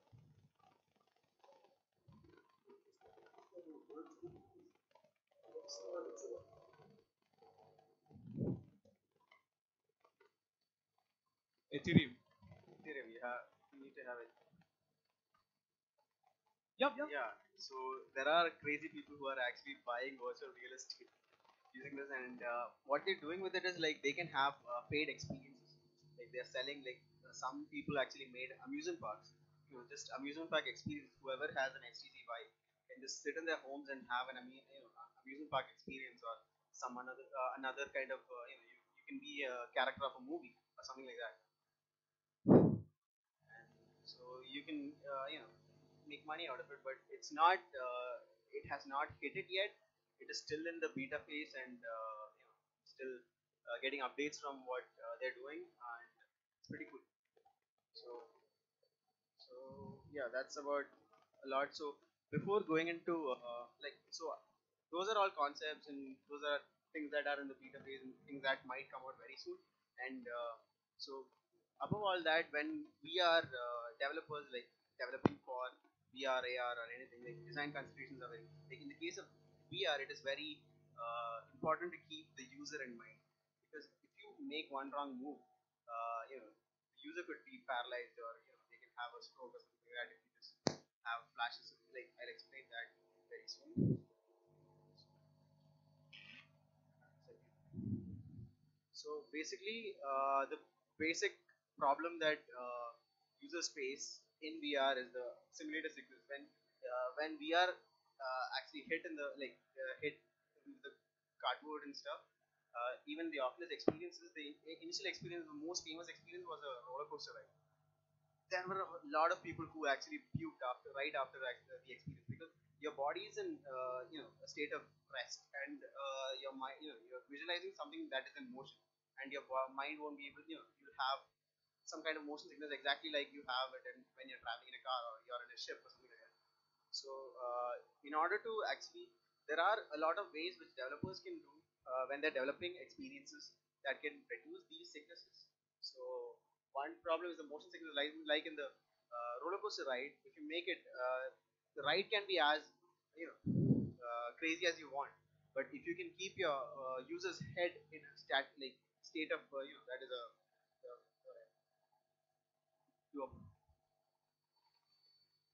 Linear.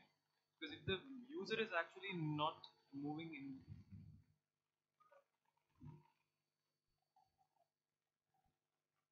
then that actually produces motion sickness. you can keep all the transitions very smooth. So,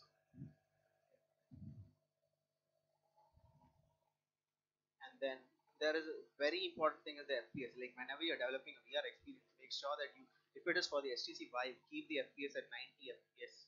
So anything lower than 90 could be jittery. It could be bad for the user's health.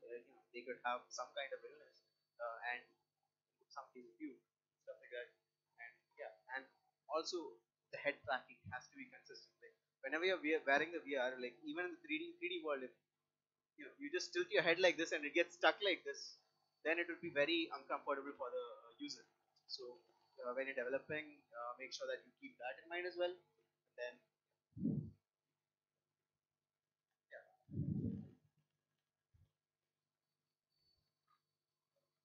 Like a 3 meter distance from the squid on the UI. One big thing that the developers did, I usually see a lot of apps like that. The UI is either so close to me, or the UI is actually far away from me. That, and also I have to squint my eyes. That's so bad. So like 3 meters, it was Google actually in front of the user, so that user can actually. So we can have this.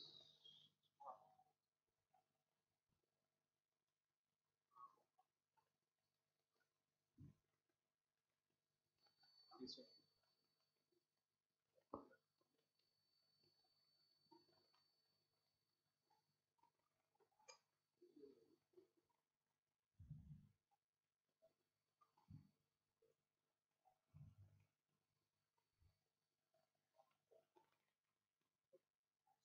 So we have Nikhil here. So those who are in the So yeah, this is Nikhil's, and this is his company Tilt Labs, and no, these guys over here who are helping me here.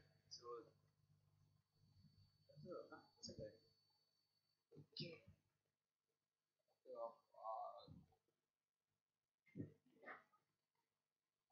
is it audible, right? So myself, Nikhil, and my company is Techtop. This is product creation company. We are my products and last year, and we design the place we are a powerful field company.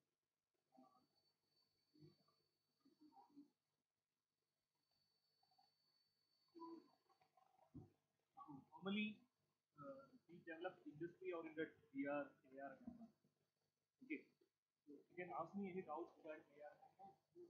You have any information regarding AR, VR, MR, and now you can ask me any doubts regarding that. That is just if you ask me to develop AR, you can clearly ask me very helpful.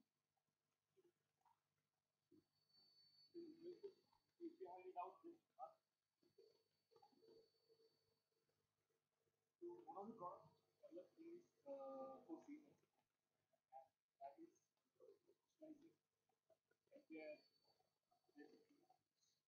control tools in AR and which you have to it goes like digital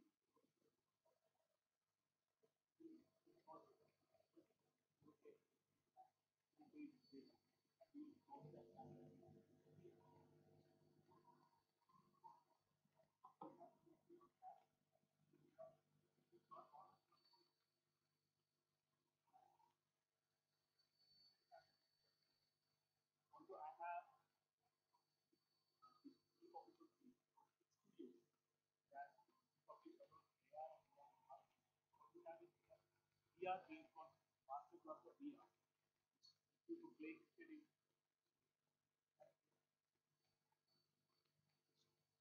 that is also to figure all out. Thank you guys. Thank you, Nikhil, for that.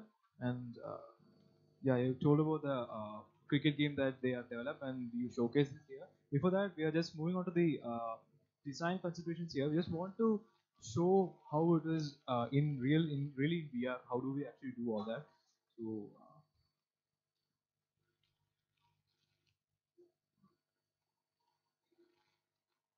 So that will just explain what we want to show in VR. So basically, head tracking. The head tracking is very important in VR. Just make sure that always the user's head is being tracked whenever in VR.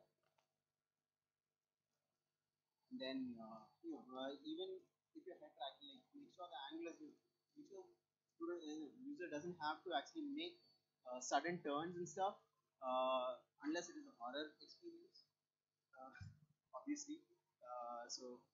And stuff like that. Make sure it is easy for the user to use. Like the what is the jumping angle? So you can go 15 degrees up, 15 degrees down, then up to 180 degrees here is comfortable, and then about 220 degrees is like uh, extended experience kind of thing. Make sure that whenever you're making VR experience, don't have anything that diegetic means it shouldn't stick to your face all the time. So if you have a UI, a menu UI or something, it shouldn't stick like this all the time. So if it does, it is a very bad experience for the user.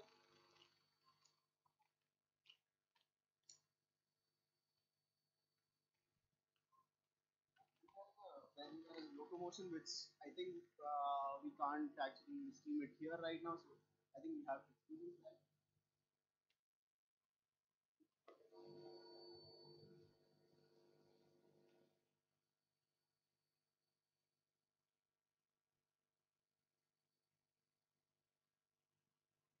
A very important part of VR is the locomotion. How does a person move in VR? So there have been a lot of experiments. Like when it was phone AR, when there are no controllers or anything, the user just there are apps that use the user's walk motion when you walk around. it actually simulates walking in the VR environment, or you can just look at something and move towards it, or look at something and you just teleport to that point. Or when you have controllers like this, you can just click on teleport, teleport arc comes out, and then you can just teleport to those places. You can actually experience that right after the session. So I was hoping that we could stream it.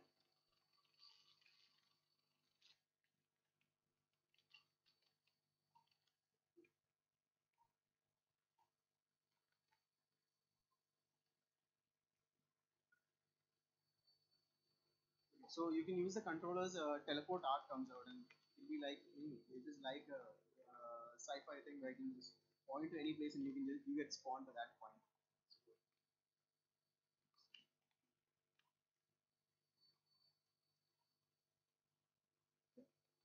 So then a very important part is feedback. Like make sure whenever you're making a VR experience, make sure that there is enough visual feedback. Like if you're clicking a button, make sure like in apps right now, like for material design guidelines say you need to give the user feedback that the button has been clicked or the button is moving.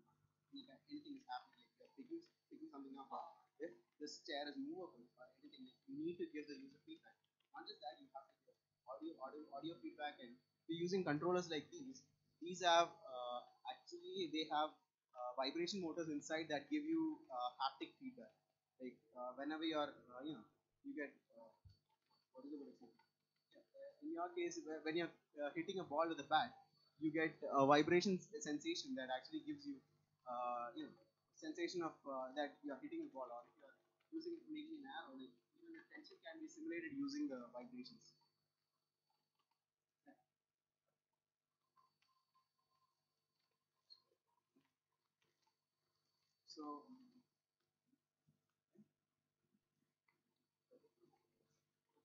So, I think we have a lot of technical issues right here right now. So I think we'll just so we are at the end of our session. Anyway, we can move on to the demos as well. Before ending the note, I'd like to say the topic of the session was extending reality, right? XR.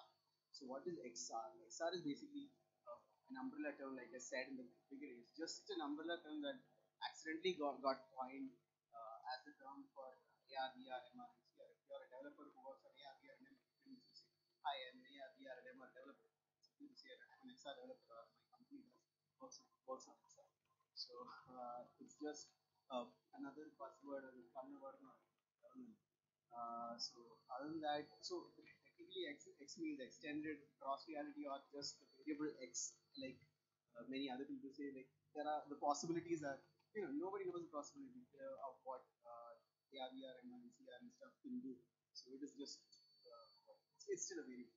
So thank you. Any questions?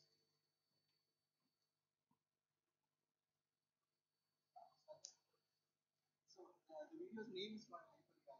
That is technically so when yeah.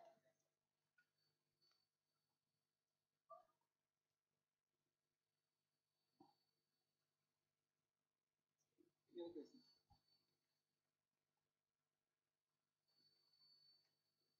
I think we can start the demo.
interact with that. So instead of using controller, you can use emotion. We had tried that. You know, emotion sensor. So you can use the emotion sensor to interact with each and every button. Forget about button. You can use it and really navigate and you can plot try to comparison with that. So you can their practice information you can use it. Suppose you want to merge with your different. So you can use HoloLens or video mixed reality technology. How to pump the data from the server, the real sensor data will be in the cloud, right? Or some other edges or something. Then pump to the Excel. That's another chance. So protocol. Here we're not focused on protocols to make this bring data, use data exchange to bring the data to the VR and or have let's say I ask the program to plot a heat map of all of the factories to show the map of systems having problems coming. Like you see that in that location there will be a printer having an experience and we have to change. So we can order directly from that VR. This is going to happen. People are trying to do this kind of technology. This is the industrial application. What about consumer based? So now you are seeing, you have heard about e-commerce area, but I personally prefer DMV is going to be better as of now. You can have a different variety of experience. Like people who now use this case of these types, it's play along with the music and get an experience. It will be another relaxation. You will be actually from this environment and you to other environment. There is a racket for which you can play racket with that and so which give you a like that. But the problem is like shooting is another problem which goes some different. You can play more than 50 like that. There are several applications you can develop. So even you don't need an HTML file for to go bigger machine. You can start with obviously or you can even start with clear VR, or you can start with carbon. But the carbon problem is like you give it better experience. When you see a better experience. But Oculus Go you need to start. So clear VR you can develop a lot of applications. Think about it. You have an experience. So if you want to learn about how to develop all this, you'll also provide that as another some join us and develop. Also, we have a meetup for Unity. So if you want to learn and develop AR, VR, MR, you can join us. We will teach you how to develop these kind of applications for a free.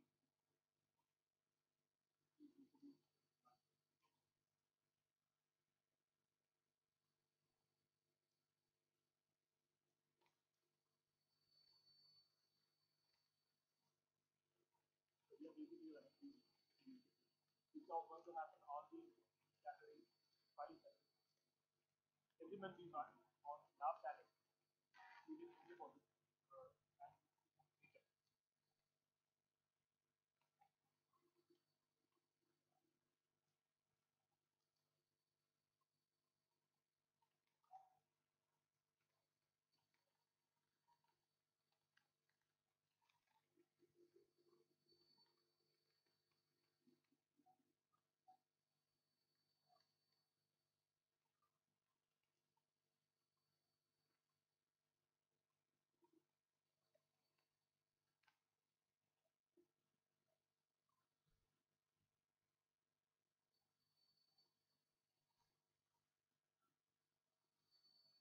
Good.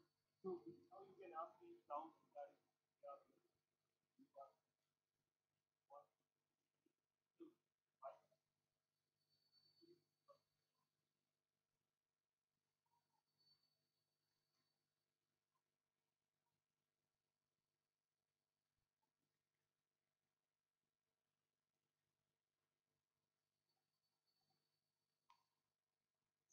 you are right. We have to adapt a lot of APIs.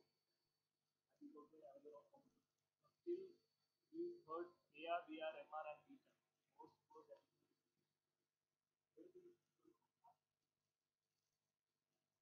AR, VR is just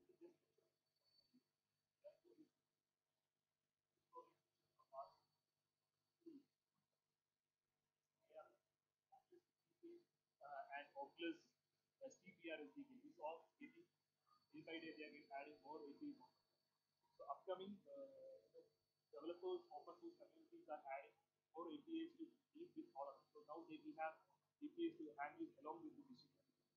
So we can add third party licenses. There are if you use Unity or if you use Unreal or if you use Native, there are a lot of packages available to interact with other platforms like machine learning, AI, or something.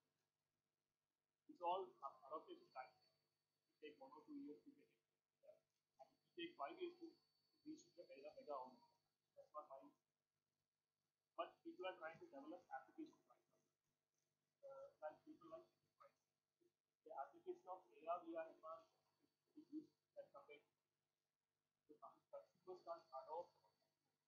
Don't need different technology right now. Industry needing Singapore. Industry needing they need it's assumed like I'm a very senior person. I know in and out of a particular engine and which the company can replace for next 20 years. They have to run it. And I'm going to do that. So I have again to learn it. So very ethical. So if I can create a digital put all the expertise yeah, we are helping to adapt. We can adapt. I can return and I can go to a beach or park like a mostly logging and experience. Put a ocean park and highlight it. Go and check this. Not this. This kind of applications are people are working on. Factory maintenance, equipment maintenance, learning. Nowadays, every application is 3D. Now, they will ask you to download apps and apps to AR code with not one know how to use it in 2 or 3 years. You can app, they put it, do it, assemble, disassemble.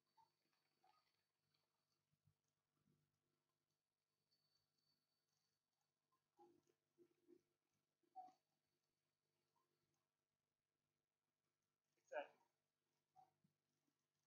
So I battle like I'm dealing with enterprise. They most of costing is but if you go for a small business like that, there is a problem of people but in that case we are adopting ARP and ARP. But the problem is that it is supporting manufacturing. But still 3,000, 30,000 rupees for one license. $500 for one license for year is comparatively I feel cheaper if you think about the market. Then if you have multiple devices, so you can have 10K devices.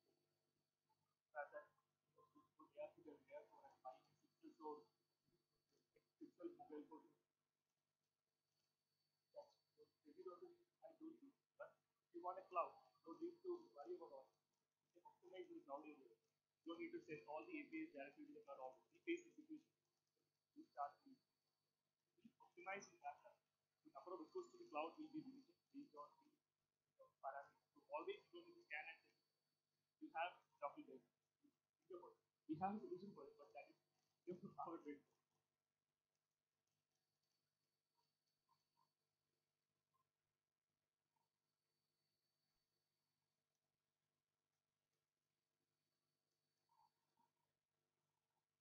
So here we have arranged a demo to give you an experience. The local created demo.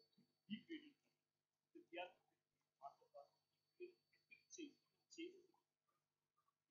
So we created all the changes from physical and you can go to make it. Let's say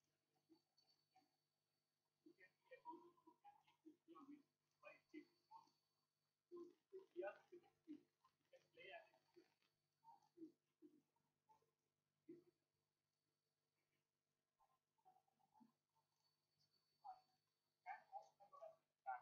We are developing a prototype of hardware.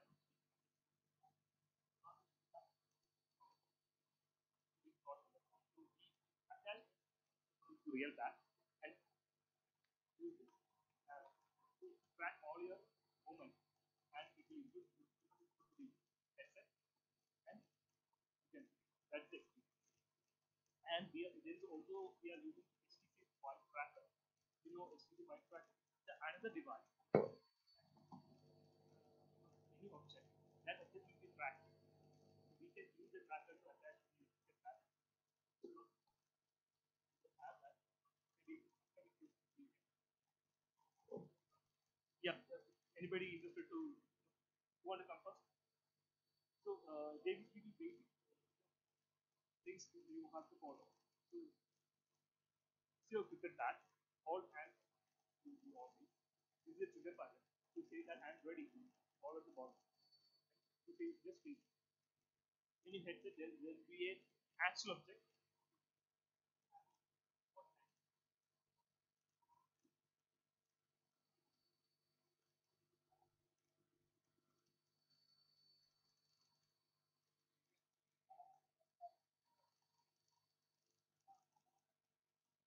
So I'll explain the technicality in this. Okay, so we are developed this project using TeamVR. Okay, TeamVR is an open source platform for virtual reality. There is another SDK called Oculus SDK, where it's for only for Oculus Rift. Okay, understand. So we have a machine running 1070 GPX graphics card, and it's an Alienware and high-end machine. So you need a graphics card for running HTC Vive and Oculus. So we developed this application in Unity. They are developing for last 6 months time, and polishing some UI bugs are happening. So you can see real stadiums here and a pitch. We have simulated all the atmospheric conditions and pitch situations, all consider all the physics. Okay, so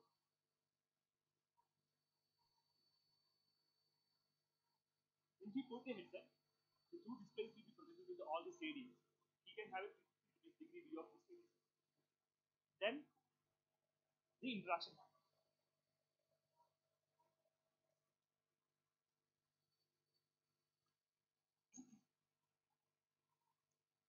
We created this as a uh, so whether can show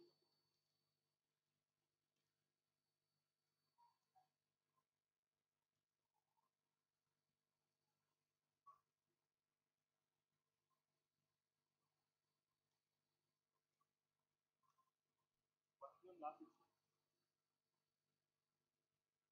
Graphics we are working on still it change. We are working for photorealistic quality. That's the problem. Like most of the post production in 3D won't work in VR.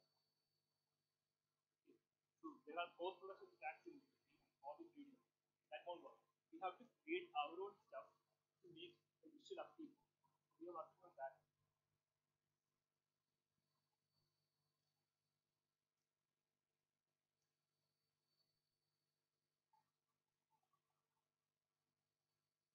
So deeper background everything here. Everybody is having an AI component. So it's a combination. This technology is completely able to combination of several AI, 3D technology, there's a machine learning kind of AI kind of thing, learning kind of thing.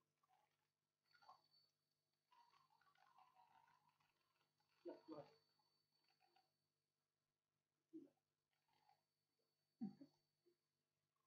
Yeah, we want to create the stadium in all the leagues. That was the idea which we started creating. And it will take time. The adaptation will take time. But we want to be like we are planning to sell it in Steam, and we are just expecting 50,000 downloads for 7 to 8 months. That's enough for just start.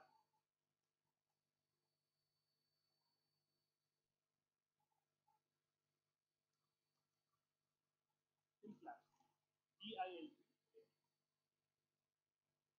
It's outside Technop. We have adult members.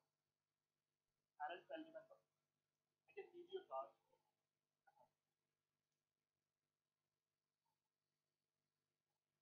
So that's called Lightbox. Yeah, like the base station. Like it will reflect things and rays here. That will reflect the experience at the time. It can track you. So that's how you track that you are somewhere in that environment. Sorry. Audio there is a headset.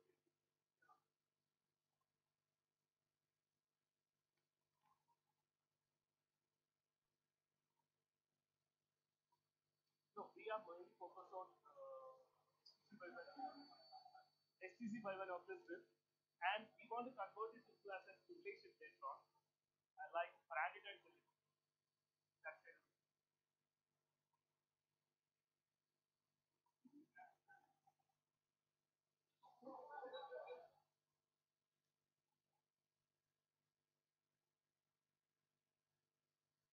But it's difficult to actually ball it.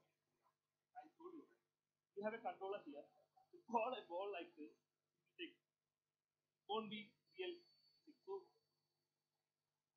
So, but yes, we can play, but bowling is not possible. Yeah, I almost prefer. There are a lot of problems. Even if you have a not an actual stick of your hand, it's just a controller which have a track. The controller also has a track.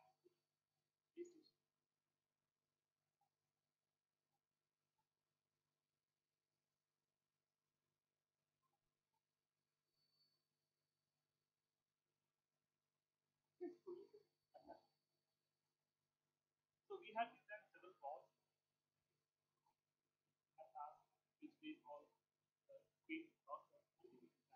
So we collect the data online and we have find out that which is the most likely in that session, that match is split exactly the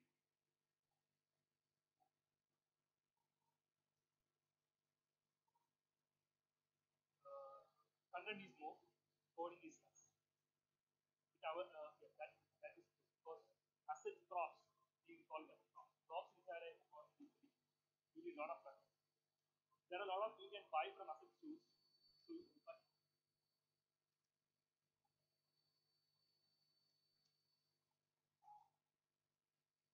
yeah. So for not public there will be some problem in this buy from asset. Like we want to make we create from the scratch now. So we created a formula based on all of it. It will take in hundreds to 8 months to come. Then we will go to market. And we are targeting Australia because the HTC5 and Oculus penetration in Australia is very good. Big cash. And England penetration is very good. India is getting traction, but the count of it is very less. We are more targeting into that area. People who want to do. So Australia is just they have 1 lakh. Assume that we have 50,000 downloads also. We reach the target. Later on, we can find out we have that. Yeah, we have that. Exactly. We thought about it. There are several other companies who tried that. We want to be unique. We should represent it as a game, not as a practice. So we say that you want to be epic chasing. You want to play epic chasing gangster. We not a different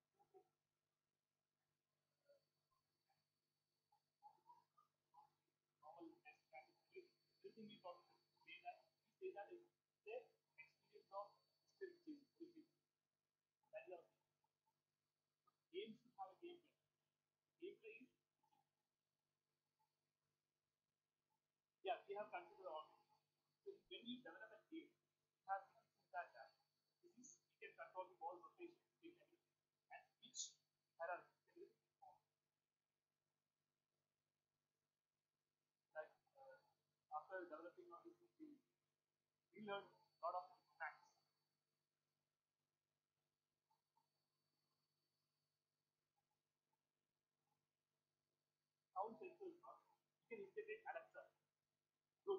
hardware for doing it. Even there's a service called Alexa for you, where you can get your voice directly. That will return to your utterance and it will get it back. You know, utterance for you. So if you can use those, if you have such a group as you have possible, it's too expensive. Or you there is an feature and Google Action, Google Action. It's about very possible. Google, it's called Google. Alexa is called Google is called Action. In fact, we have some couple of Alexas built. That's why it's called Alexa.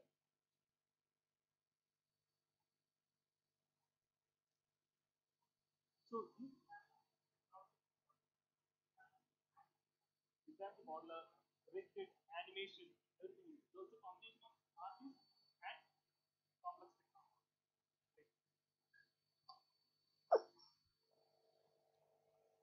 So you can have my number if you have any doubts. Or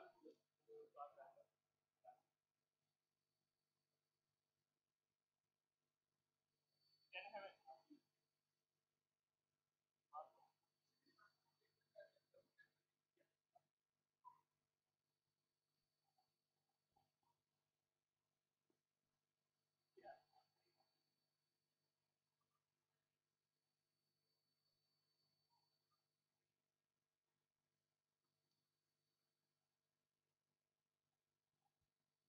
So I take this opportunity to thank Mr.